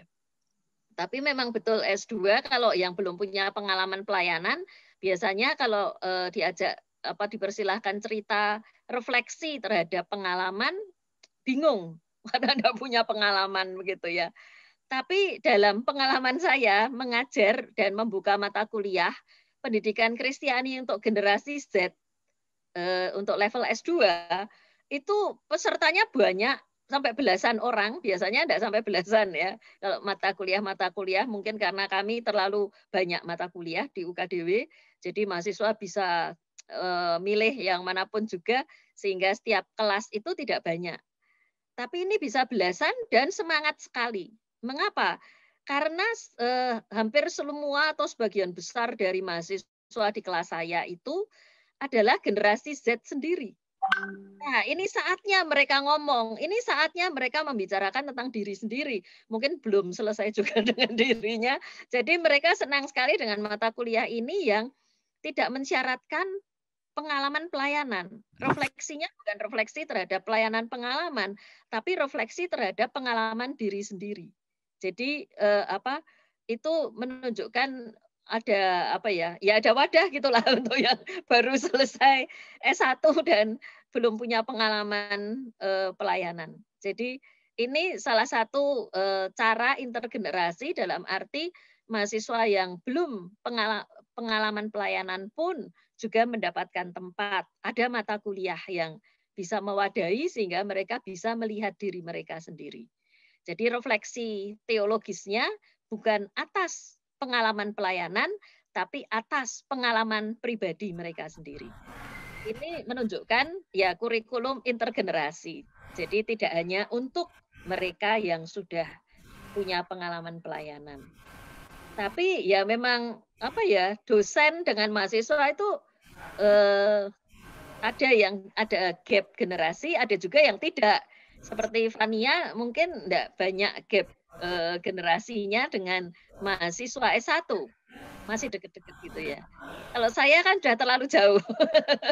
Jadi saya ya harus menyesuaikan diri dan mahasiswa juga harus menyesuaikan diri gitu. Saya selalu mengatakan, ya maklum saya kan dari generasi ini saya tidak biasa begini. Jadi maaf ya kalau saya begitu gitu ya. Biasanya mahasiswa mengerti begitu ya dan banyak menolong juga. Untuk hal-hal teknis itu mahasiswa banyak menolong. Makanya saya bilang selalu bersabda saja maka jadi. Jadi begitulah menurut saya ada banyak peluang, di samping tantangan ada banyak peluang kalau ini mau diterapkan juga di pendidikan teologi. Tadi saya mendengar banyak yang melaporkan sudah, tapi banyak tantangan, banyak masalah. Jadi saya juga bertanya-tanya, ini sudah beneran? Kalau sudah berarti kan lancar ya. Kalau masih banyak masalah dan tantangan barangkali belum intergenerasi. Jadi ada wadahnya, ada kebutuhannya, tetapi belum betul-betul terrealisasi bahwa kita itu sudah intergenerasi. Masih banyak hal yang harus kita benahi saya kira. Karena tidak hanya kita sekarang harus PJJ pakai Zoom, bukan hanya itu. Tapi isi mata kuliah kita itu apa? Konsep teologi yang kita ajarkan itu apa? Jangan-jangan enggak ada kaitannya dengan kehidupan mahasiswa generasi Z. Mungkin itu kebutuhan generasi kita sendiri pada tahun 80-an atau bahkan lebih tua dari itu. Jadi menurut saya mari kita sama-sama gali kesempatan dan peluang apa yang dapat kita pakai. Karena kalau kita mengatakan oh sudah, kalau semua sudah, kita tidak akan melakukan perubahan karena sudah. Tapi mungkin dari laporan kelompok yang masih melihat begitu banyak masalah dan tantangan, berarti mungkin kita belum intergenerasi. Tapi kita baru sadar ya, harusnya iya, tapi mungkin belum. Itu aja Bu Asnat. Terima kasih Bu Tabita. Ini sambil diskusi saya juga berpikir nih, apakah memang orang yang lahir pada generasi Z gitu semua otomatis masuk generasi Z atau hanya yang yang hidup dengan teknologi misalnya. Nah, misalnya bagaimana dengan anak-anak yang lahir tahun 2000 tapi di kampung gitu nggak pernah tahu tentang teknologi, gaptek begitu. Nah, apakah dia otomatis masuk generasi Z sementara dia nggak tahu apa-apa tentang teknologi misalnya. Nah, itu mungkin juga perlu dipikirkan. Ya, makanya dari kemarin kita mengatakan tidak mutlak, tidak mutlak 100% mesti begitu karena tiap wilayah, tiap daerah itu berbeda. Cuman ajaibnya ya, kalau saya perhatikan anak-anak dari kampung yang tiba-tiba pindah ke Jakarta, kayak itu loh si penyanyi siapa itu yang diambil dari NTT oleh Ruben Onsu ya.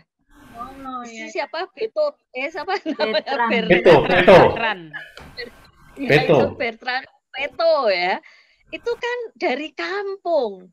Tapi begitu dibawa ke Jakarta, enggak lama kemudian dia sudah seperti anak Jakarta. Nah, yang terakhir bawa lagi itu yang dangdut dengan penuh perasaan itu siapa? Saya belum melihat lagi. Tapi mungkin saya kira dia sudah tidak deso lagi. Dia sekarang sudah jadi anak Jakarta. Jadi penyesuaian dirinya cepat. Bahkan yang saya heran, misalnya anak dengan Down syndrome, kalau soal gadget, dibandingkan dengan anak yang tanpa Down syndrome, anak yang biasa, sama tuh.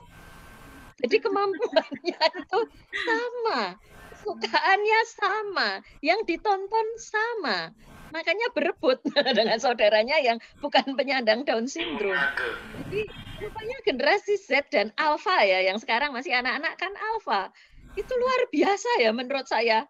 Cepat sekali mereka menyesuaikan diri dengan situasi itu. Tapi mungkin kalau tetap di kampung, tetap di pelosok sekali yang listrik juga belum ada, ya mungkin belum sampai seperti ciri-ciri generasi Z.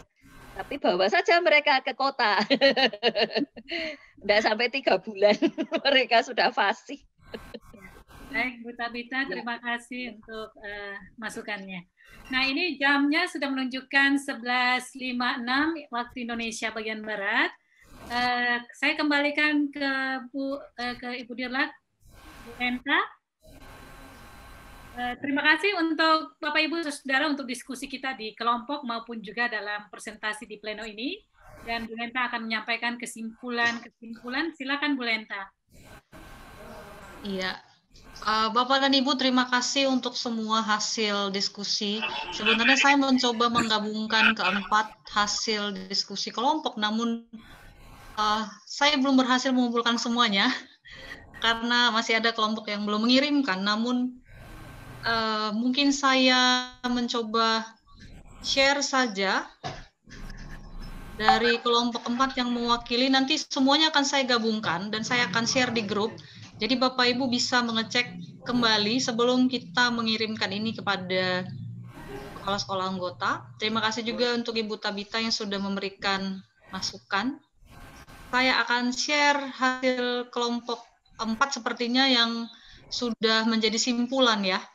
Jadi beberapa kelompok saya sulit untuk menyimpulkan karena waktu sangat terbatas. Saya share dulu. Kelompok 4. Saya kira kelihatan ya Bapak Ibu ya.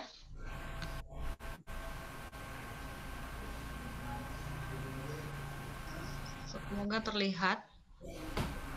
Jadi untuk kesimpulan pertama kita di studi institut kali ini, nanti kelompok 1, 3, dan 2 akan saya tambahkan juga. Implementasi pendidikan intergenerasi itu ini masih menurut kelompok 4. Secara akademis sudah ada beberapa sekolah yang bahkan sudah membuatkannya menjadi satu mata kuliah khusus ternyata. Mungkin kita perlu belajar dari sekolah ini ya, menjadi masukan bagi yang lain. Namun masih kebanyakan hanya terintegrasi pada MK-MK yang lain. Seperti hak kontemporer, homiletika, teologi virtual, manajemen, atau mungkin juga masih belum disadari.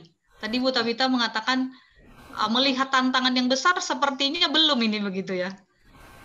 Sepertinya Tania kemarin bilang jangan terburu-buru dulu mengatakan bahwa kita sudah.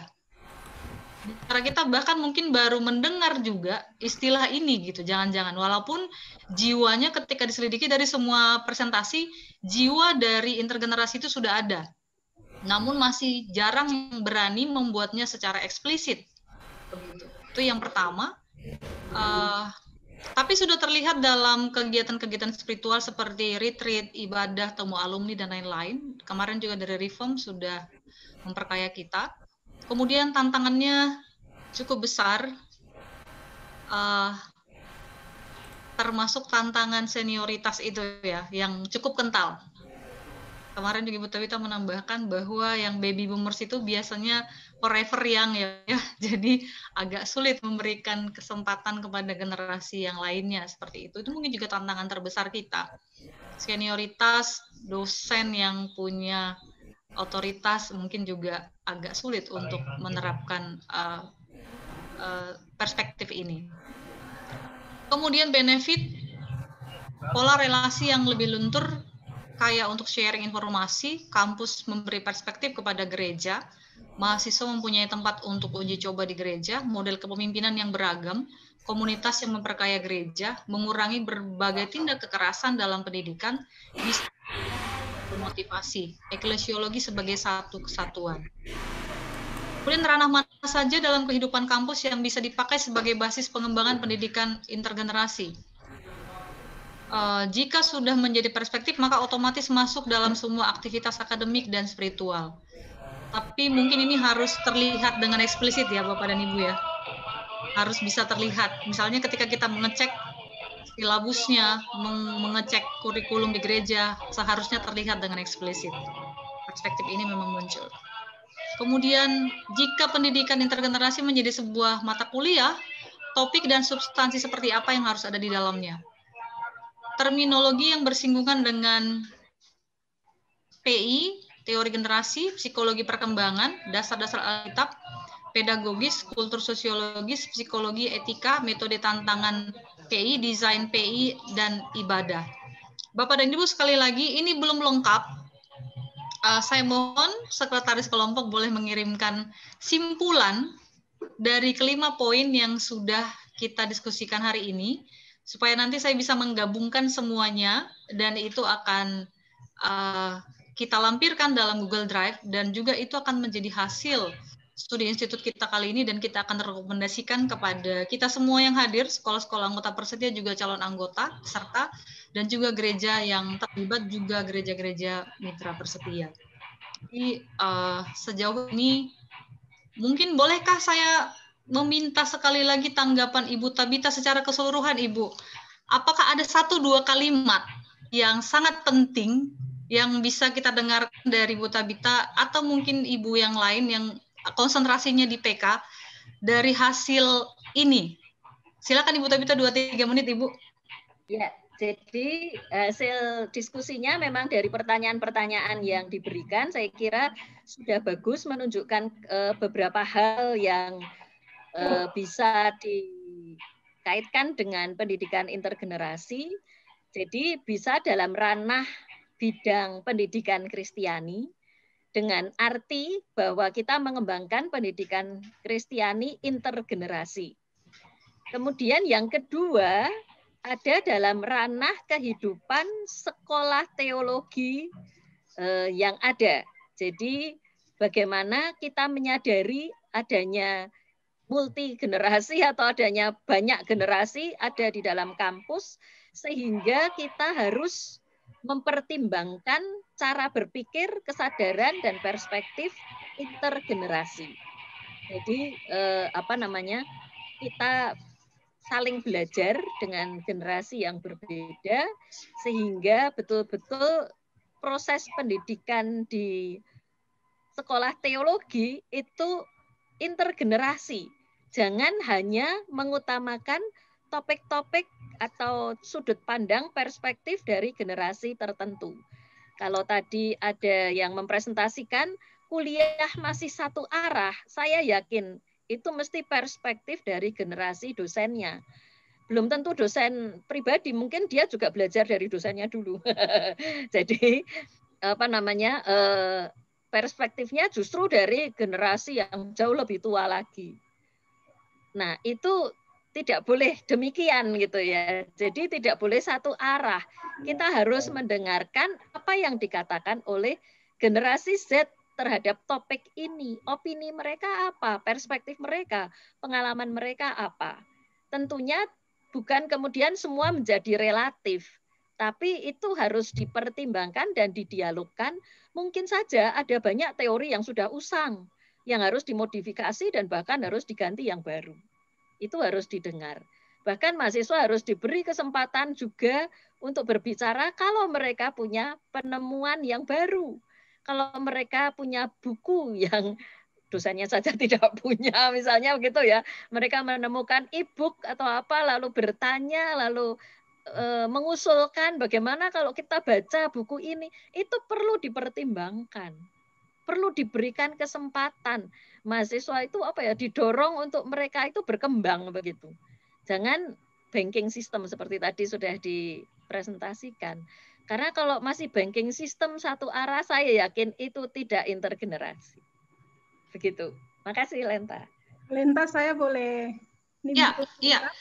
Iya, Usi, saya akan persilakan Usi Justi dan juga nanti Ibu Ana. Usi Justi, silahkan 2-3 menit. Terima kasih Bu Tabita untuk penjelasan dan juga teman-teman sekalian. Saya mengikuti proses kita dari hari pertama, lalu saya melihat bahwa kalau dalam penelusuran saya atas pendidikan intergenerasi secara khusus dari perspektif pendidikan Kristiani, isu ini justru muncul sebagai upaya untuk merespons sebenarnya pengelompokan usia itu. Dan ketika itu menjadi sangat sentral dipercakapkan dalam konteks Indonesia, misalnya 5-10 tahun terakhir isu ini dibawa oleh banyak gereja. Lalu karena kenapa sampai menjadi penting, saya kira karena kategorial kita di dalam gereja itu penting iya, tetapi kemudian memang dia menciptakan gap-gap antar kelompok usia itu sendiri. Sehingga kita menemukan ada yang disebut misalnya gereja dalam gereja. Anak benderanya sendiri, remaja benderanya sendiri, pemuda benderanya sendiri, dewasa benderanya sendiri, kaum lanjut usia benderanya sendiri. Lalu dengan pengelompokan yang cukup kuat ini, sadar atau nggak sadar, tapi dalam pengalaman saya misalnya terlibat dalam pelayanan di gereja, ada kelompok-kelompok tertentu, bahkan generasi-generasi tertentu itu secara sadar tersingkirkan, anak misalnya, atau lansia misalnya. Mereka-mereka yang punya wibawa, kekuatan, kekuasaan akan sangat mendominasi pola-pola pelayanan di gereja, padahal konsep eklesiologi atau gereja yang kita pahami kan semua satu tubuh begitu. Jadi saya kira salah satu isu utamanya itu, sehingga pendidikan intergenerasi ini menurut saya menjadi sangat penting. Misalnya di STFT Jakarta kami merasakan penting sehingga sejak 3 tahun terakhir ada mata kuliah khusus karena ini harus dibekali mahasiswa-mahasiswi dengan perspektif ini supaya nanti ketika terlibat di gereja mereka punya perspektif yang sama dan bisa mempengaruhi atau memberi dampak. Lalu dalam pengamatan saya dalam diskusi kita 3 hari ini, justru pendidikan intergenerasi itu juga dalam konteks kita Indonesia misalnya muncul karena persoalan budaya patriarki yang terlalu kuat. Ada permainan kekuasaan misalnya, sehingga usia-usia tertentu begitu mendominasi. Dan ini kita rasakan dalam pendidikan teologi, tetapi juga saya kira di gereja itu terasa sekali. Sehingga saya kok merasa bahwa ini sesuatu yang memang harus secara khusus kita ajarkan, entah dia sebagai sebuah perspektif, tapi juga dia sebagai sebuah mata kuliah supaya kita mempercakapkan itu panjang dan lebar begitu. Lalu dengan hadirnya revolusi industri 4.0, lalu kita akan menyongsong 5.0, ini juga memberi dorongan supaya dengan segera pendidikan intergenerasi ini bisa menjadi sebuah perspektif. Lalu ada pertanyaan di kolom chat juga terkait dengan istilah-istilah yang kita gunakan. Ibu Tabita memang sudah memberi respons atas itu. Dan dalam pengamatan saya sepanjang 3 hari ini, kita masih keliru. Ada juga yang memang menggunakan terminologi tersebut. Jadi kalau dalam lingkup pendidikan intergenerasi, intergenerasi itu bersinggungan dengan multigenerasi, dia bersinggungan dengan cross age, dia bersinggungan dengan inter age, bahkan dia bersinggungan juga dengan family grouping atau cross group. Nah, yang contoh-contoh yang kita berikan, justru saya melihat itu sebagai cross age atau inter age. Cross age itu ketika ada 2 atau 3 kategori usia ketemu, tetapi yang lebih dominan ada usia tertentu. Atau misalnya interage 2 atau 3 kategori usia ketemu, tetapi kemudian ada proses saling menolong di sana. Kalau cross age kan dominasi tertentu, usia tertentu, tapi interage itu ada pola di sana. Sementara saya kira yang dijelaskan oleh Ibu Tabita lebih daripada itu. Bukan persoalan hanya interaksi 1 atau 2, tetapi melampaui itu. Dan konsen kita bukan hanya pada pendidikan teologi, tetapi saya kira di gereja juga, karena basis kita ada di gereja juga. Dan kalau perspektif ini tidak kita punyai, saya kira dalam segala desain kita merancang kurikulum dan lain-lain ini akan sangat bermasalah, sehingga ini menjadi sesuatu yang menurut saya penting sekali untuk segera kita lakukan begitu. Itu saja Kak Lenta, terima kasih banyak. Terima kasih sih. Ibu Ana dari Saat Malang, bolehkah memberikan tanggapan 2-3 menit Ibu? Ya, Lenta 1 menitnya udah left. Oh, ya, sayang sekali. Baik, atau adakah Bapak Ibu yang lain yang memang di bidang PK yang mau menambahkan 2-3 menit tanggapan dari seluruh proses kita selama 3 hari ini? Memberikan respon? Ya. Baik, Ibu Astrid. Saya jadi mengingat kembali masa-masa studi saya waktu selama mengikuti studi ini. Tahun 2000 tuh saya menulis tesis saya itu tentang intergenerational education. Pada waktu itu under Pak Alan Harkness. Sesungguhnya tuh saya juga pada waktu itu masih baru belajar. Tapi saya paham waktu itu bahwa intergenerational education itu adalah respon orang-orang Amerika atau dunia Barat terhadap pemisahan kategori-kategori tadi gitu. Bagaimana kehidupan keluarga mereka terpecah-pecah, sehingga mereka kemudian mencoba mengembalikan kepada community based, yaitu intergenerational education. Waktu saya balik ke Jakarta, ke Indonesia, saya sangat senang dengan paradigma itu dan berusaha menerapkannya di semua bidang di gereja. Jadi kalau bikin retreat, namanya retreat jemaat, tapi kan biasanya kita pisah-pisah. Sampai di tempat retreat, remaja pergi ke sana, pemuda ke sana, orang dewasa kemana gitu. Tapi waktu itu saya berusaha bikin retreat yang betul-betul dari sesi awal sampai habis memang sama-sama. Jadi metodenya berubah, cara belajarnya berubah semuanya. Tapi memang susah membuat suatu pembaharuan kalau cara berpikirnya belum berubah. Lama-lama saya berpikir bahwa pendidikan intergenerasi ini memang harus dimulai dari paradigma. Kalau paradigmanya nggak berubah, nggak akan bisa. Bisa sih ada program-program yang mutakhir. Jadi setelah saya bikin retreat yang seperti itu, sering ditiru orang, sehingga kalau bikin retreat juga memadukan seperti begitu. Tapi itu hanya sebuah program. Tidak mendarah daging gitu, tidak menjadi suatu paradigma. Jadi ketika diterapkan pada bagian-bagian lain dalam hidup bergereja, nggak sampai. Ketika bicara soal organisasi lah, bicara soal hidup berkomunitas, nggak berubah gitu. Jadi saya setelah sekian lama cuma ngomong-ngomong sendiri, saya nggak banyak mendengar orang membicarakan pendidikan intergenerasi. Makanya saya tertarik sekali ketika studi institut ini bicara tentang topik ini setelah 20 tahun. Saya pikir kita mesti betul-betul melihat ini harus dimulai dari paradigma. Kalau enggak nanti juga nggak menjadi suatu sikap, nggak membawa pembaharuan apa-apa dalam kehidupan kita berkomunitas. Itu aja. Terima kasih Bu Astrid. Usi Nancy. Ya. Silakan. Baik, saya juga ikuti selama 3 hari ini. Pembahasan kita sangat menarik. Dengan latar belakang sosiologi, saya melihat bahwa ada kepentingan kita untuk secara kritis dan apresiatif ya melihat teori generasi ini. Oleh karena pendekatan sosiologi itu selalu menekankan dinamika lokal setempat yang beda dengan misalnya pendekatan antropologis yang berusaha memunculkan pola-pola umum yang dapat dikenali. Betul tadi Ibu Tabita mengatakan kita bisa membuktikan itu. Ya, saya juga setuju. Tetapi mungkin saya merasa ada celah tertentu yang penting untuk kita telusuri dari aspek teoritisnya, sehingga kategori-kategori itu tidak secara spontan kita adopsi tanpa mempertimbangkan konteks sosial.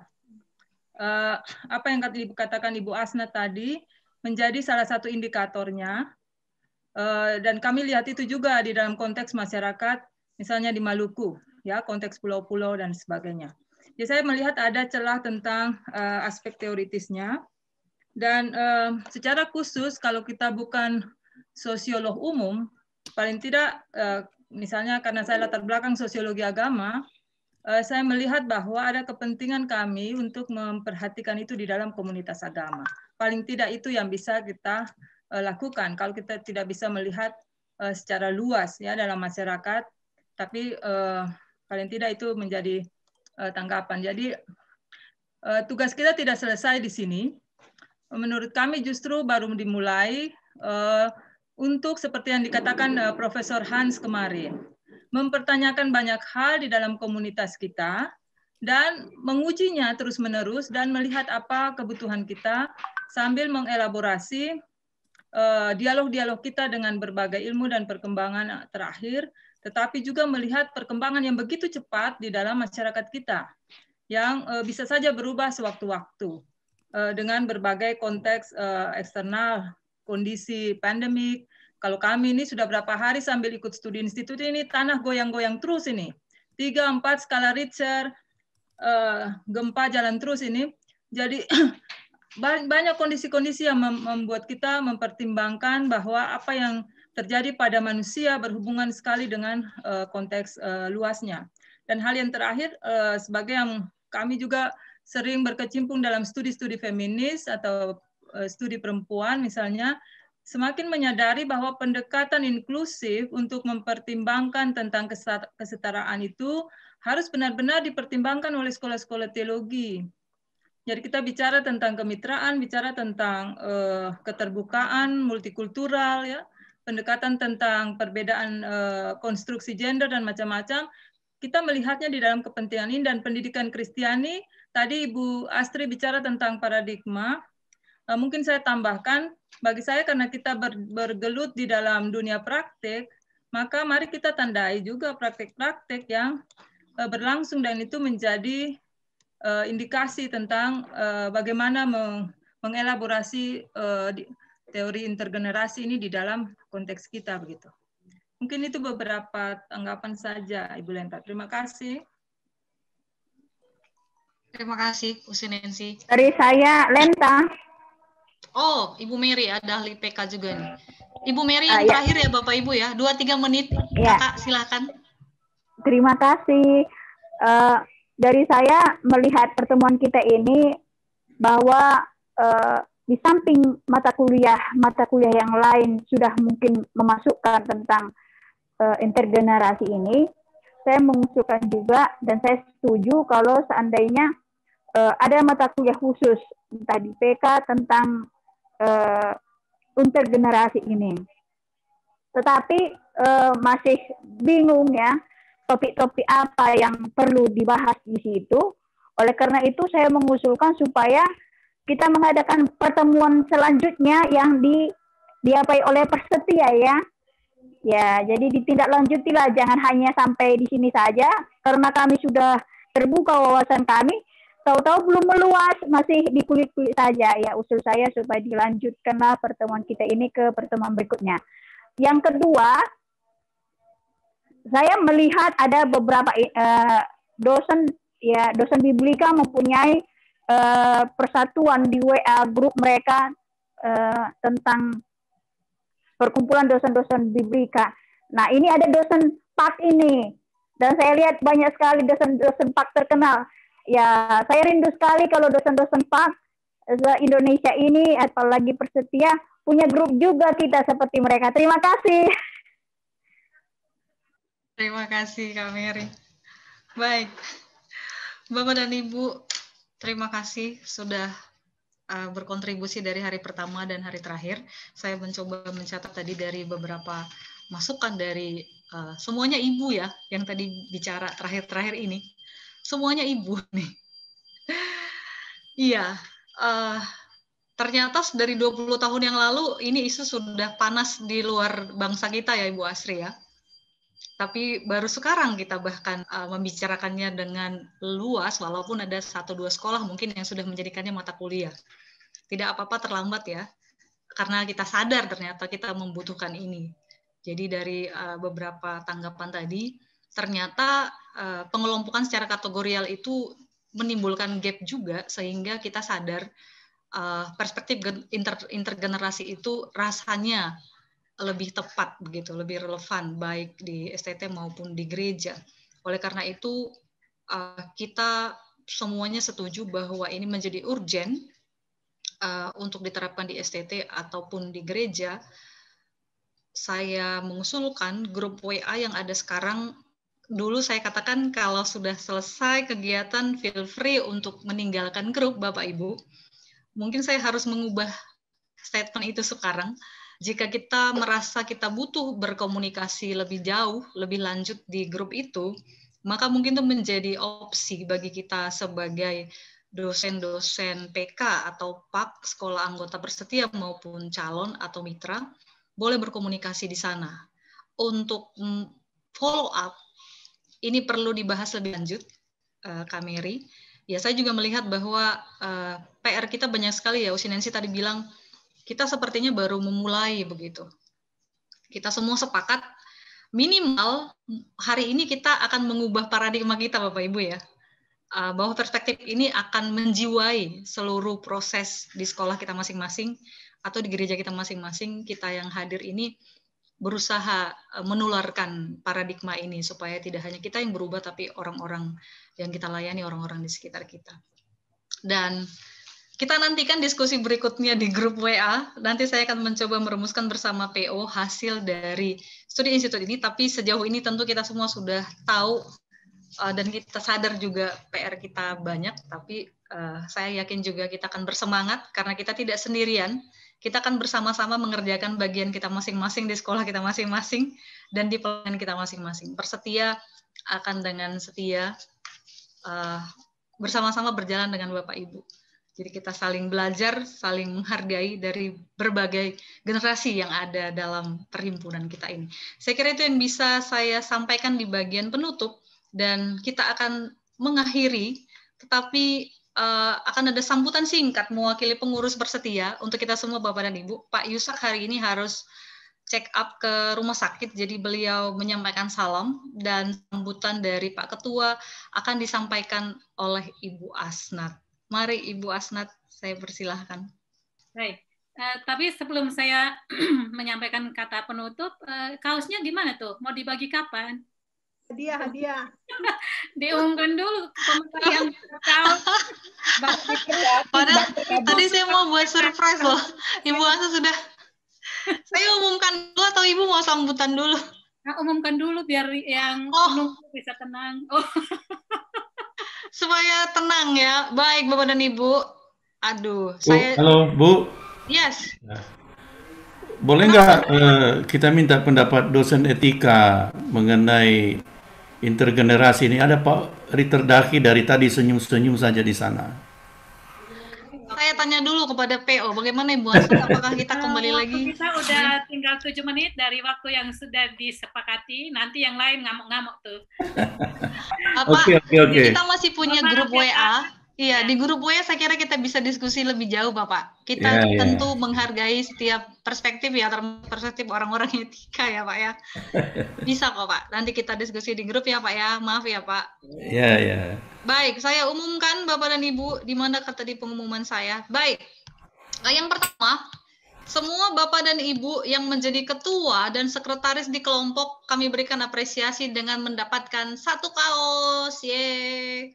Jadi yang ketua kelompok dan sekretaris kelompok yang sudah memandu diskusi juga sudah merumuskan. Jadi saya mohon sekretaris boleh merumuskan. Tadi saya sulit karena masih bentuknya mentah sekali. Jadi ada saya Usinensi dan Fania, Ibu Novi dan Bapak Fidelis, Ibu Jennifer dan Pak Ivan, Pak Putu dan Ibu Maria akan mendapatkan kaos. Lenta mau voucher GoPay, Kak Lenta, voucher GoPay. Atau Diamond Mobile Legend. Kami dikirim fotonya aja ya Bu ya. Kami dikirimi fotonya aja ya. Boleh ya? Saya akan kirimkan langsung dari kantor Persetia Bapak. Nanti Bapak dan Ibu mohon japri saya untuk alamat masing-masing. Kita akan mengirimkannya besok.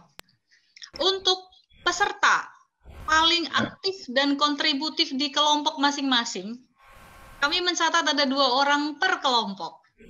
Siapakah dia? Dari kelompok 1, Bapak Ibu ini banyak sekali yang aktif karena saya meminta masukan dari pengurus yang ada di dalam kelompok. Jadi harus memilih dari begitu banyak yang aktif, tapi saya harus memilih hanya 2. Maafkan saya kalau nama yang merasa aktif juga, tapi tidak saya sebutkan ya Bapak Ibu ya. Ibu Roni Pasu dari Abdi Sabda Medan dan Pak Hari Winarko dari STTF Rata Sidoarjo dari kelompok 1. Yeay. Dari kelompok 2, ada Ibu Neni Simamora dari STT Sapi Cianjur dan Pak Edwin dari STT Iman Jakarta. Selamat. Dari kelompok 3, harusnya Kak Justi, tapi karena Kak Justi adalah pengurus, jadi saya gantikan dengan nama yang lain. Kelompok 4, Usi Yusti. Kebalik ini ya.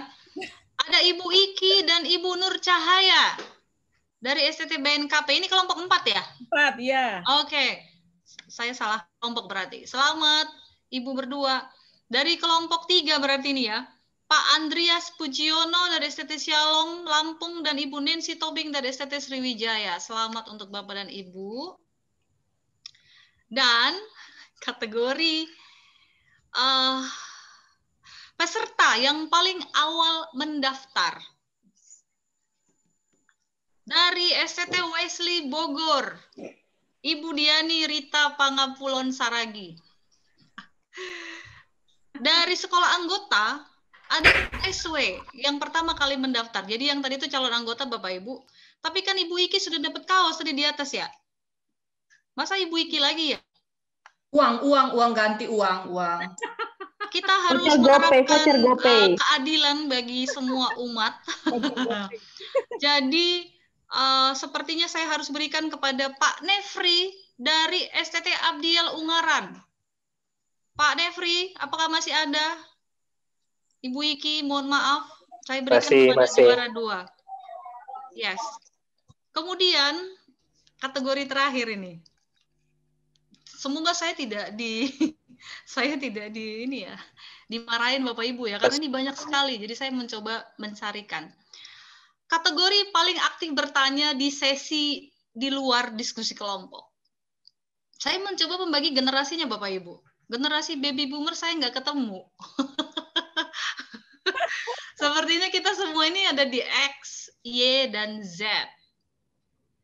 Generasi Z duluan. Ada Fania, tapi Fania sudah dapat kaos. Voucher GoPay. Diamond Mobile Legends juga boleh, Kak. Saya harus mencari lagi pengganti Fania ya. Yang generasi Z. Karena Fania banyak sekali bertanya, tapi nanti saya cek lagi. Siapa ya kira-kira. Kemudian dari generasi X, ada 2 orang. Ibu Beatrice dari STT Jeffrey Makassar dan Pak Jungjungan dari IAKN Tarutung. Ada 2 orang. Kemudian dari generasi Y, pasti kita semua tidak menduga Pak Putu, tapi Pak Putu juga sudah ada kategorinya tadi. Pak Putu, apakah bersedia saya serahkan kaosnya kepada orang lain? Boleh. Pak Putu ini rambutnya generasi X, tapi umurnya generasi Y. Karena ubannya banyak ya Pak ya. Diberkati sekali, jadi putih-putih begitu ya. Kemudian ada Usi Guntajala yang dari UKDW. Dan Pak Putu akan saya carikan gantinya Bapak Ibu. Nanti di grup akan saya umumkan ya, Bapak dan Ibu ya. Itu malah lebih muda Pak dariku, bukan? Pak Putu itu generasi Y. Tapi yang satu lagi yang dari UKDW? Usi Guntajala di kelompok berapa tadi? Itu bukan Ona ya, Bu Tabita? Ona itu generasi apa itu? Iya, ada tingkatku. Bener ya? Itu Z. Ada tingkatku loh. Oh, berarti Ona menggantikan Sania. Sania ya? Boleh. Oke, sip. Bapak dan Ibu, silakan japri saya untuk alamat masing-masing. Besok kaos akan kita kirimkan langsung dari Jakarta. Bagaimana dengan ukuran? Ukuran silakan nanti boleh diorder sesuai ukuran masing-masing. Ukurannya lengkap mulai dari ukuran L, XL, XXL juga ada Bapak dan Ibu. M juga ada dan ada 2 warna, warna merah dan warna hitam. Bagi Bapak Ibu yang sudah punya warna hitam boleh meminta yang merah supaya lebih berwarna. seperti hidup kita yang selalu berwarna. Saya kira itu saja. Nanti untuk pengumuman nama-namanya akan tampilkan lagi di grup supaya lebih jelas, termasuk yang menggantikan yang sudah mendapatkan kaosnya. Saya kembalikan kepada Ibu Asnat. Hai, terima kasih Bu Dirlak sudah membagi-bagikan berkat kaos pada kami. Ya, Bapak Ibu Saudara, terima kasih untuk proses kita bersama selama 3 hari. Dan terima kasih juga kita bertahan sampai akhir, karena yang bertahan ini masih 100 lebih ya. Jadi memang ada yang masuk keluar karena sinyal begitu, tapi saya melihat antusiasme kita untuk mengikuti studi institut ini. Itu juga bisa kelihatan di hari pertama itu saya ditunjukkan karena saya nggak hadir, itu yang komentar itu bisa 400 lebih komentar. Ya, berarti kan sangat antusias ya dengan tema ini gitu ya. Dan menurut saya memang tema ini memang sangat mendesak untuk kita karena kita hidup di beberapa generasi itu ya, dan membutuhkan bagaimana kita menjembatani gap-gap yang ada itu gitu ya. Dan kita tidak bisa lagi mundur dari situasi ini, dan COVID itu mempercepat sebenarnya. Sebelum itu pun kita kan sudah melakukan sosialisasi tentang teknologi era digital 4.0 gitu ya. Kecuali kita tinggal di pelosok baru kita mengatakan kita tidak butuh gitu. Tapi kalau kita semua tinggal di kota dengan keberagaman generasi ini, saya pikir ini hal yang mendesak untuk kita pikirkan dan juga untuk kita praktekkan gitu ya, masukkan dalam kurikulum. Dan juga bagaimana kita mengubah cara berpikir masyarakat yang memang beda generasi ini. Nah, kemudian apa yang kita bahas selama 3 hari ini tentunya akan menjadi bahan pertimbangan bagi kita. Apakah kita akan membuat mata kuliah khusus ataukah dimasukkan dalam mata kuliah yang sudah ada. Itu terserah nanti bagi kita semua bagaimana kita memutuskan. Jadi bukan satu keharusan, tapi memberikan masukan-masukan. Jadi istilahnya seperti brainstorming gitu ya. Karena ini pun muncul di rapat RUA yang lalu ya, lalu kita memikirkan pentingnya untuk melakukan studi institut. Tentunya memang seperti yang diusulkan tadi, kita tidak hanya berhenti pada tema ini dibahas pada studi institut yang sekarang. Bisa saja kita buat lagi entah tahun depan atau tahun berikutnya bagaimana melihat tindak lanjut dari tema ini ya, studi institut ini, bagaimana itu dilakukan di sekolah masing-masing dan kita bisa saling berbagi informasi ya tentang mata kuliah ini. Dan seperti yang Ibu Tabita tadi usulkan, mungkin namanya pendidikan intergenerasi gitu ya, itu yang lebih cocok karena ada multigenerasi dan yang lain-lain gitu. Nah itu bisa kita pertimbangkan. Nah kemudian juga tidak hanya itu, kita juga melihat perlunya kita membekali mahasiswa kita, karena bagaimanapun mahasiswa kita akan terjun di gereja maupun di masyarakat. Jadi bukan hanya bagaimana kita mempraktekkan intergenerasi di sekolah atau di kampus, tapi bagaimana juga membekali mereka supaya mereka nanti bisa menjadi bekal ya di dalam pelayanan mereka atau dalam pekerjaan mereka di dalam masyarakat dan gereja. Nah, kemudian perlu juga kita memikirkan, tadi sudah beberapa kelompok, 4 kelompok sudah menyampaikan tantangan-tantangan yang mungkin muncul. Nah, kita harus siapkan diri bagaimana menghadapi tantangan-tantangan yang ada, sehingga apa yang sudah kita bicarakan di sini tidak hanya tinggal di studi institut ini, tetapi betul-betul kita bisa praktekkan di dalam pekerjaan kita atau di sekolah kita masing-masing. Nah, itu beberapa hal yang saya sampaikan dalam penutupan ini. Semoga apa yang sudah kita bicarakan itu bisa memberikan pengetahuan tambahan, manfaat bagi kita untuk mengembangkan sekolah kita dan juga untuk membekali para mahasiswa kita di sekolah masing-masing. Terima kasih untuk semuanya, dan kita bisa kembali lagi dalam aktivitas kita untuk besok, ya untuk hari ini ya, sore dan sampai seterusnya gitu, sambil menggumuli semua hal yang sudah kita dapatkan. Dan Tuhan memberkati pekerjaan kita dan pelayanan kita masing-masing. Terima kasih. Terima kasih Bu Asnat. Mohon kesediaan Bapak Agi dari STTG KS Sumba untuk menutup dengan doa. Tapi nanti setelah berdoa, kita mau berfoto dulu Bapak Ibu. Karena setiap hari kita harus ada foto. Pak Adri. Ya, Kalenta. Mari. Ya, baik Bapak Ibu, kita akan mengakhiri studi Institut Persetia pada hari ini di dalam doa. Mari kita berdoa. Kami bersyukur ya Allah untuk anugerah-Mu dalam kehidupan kami. Engkau telah menolong kami selama kegiatan studi Institut Persetia. Dari awal hingga pada akhirnya penyertaan dan anugerah-Mu ada bersama-sama dengan kami. Kami bersyukur untuk setiap pembahasan yang boleh membekali kami, tidak hanya pada tataran pengetahuan, tidak hanya pada tataran pemahaman, tapi lebih daripada itu Tuhan, semoga kami dimampukan untuk kami dapat mengimplementasikan apa yang telah kami pelajari selama beberapa hari ini.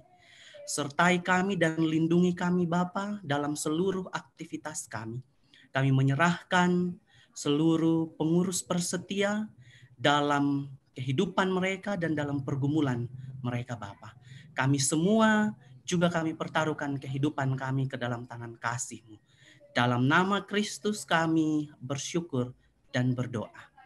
Amin. Amin.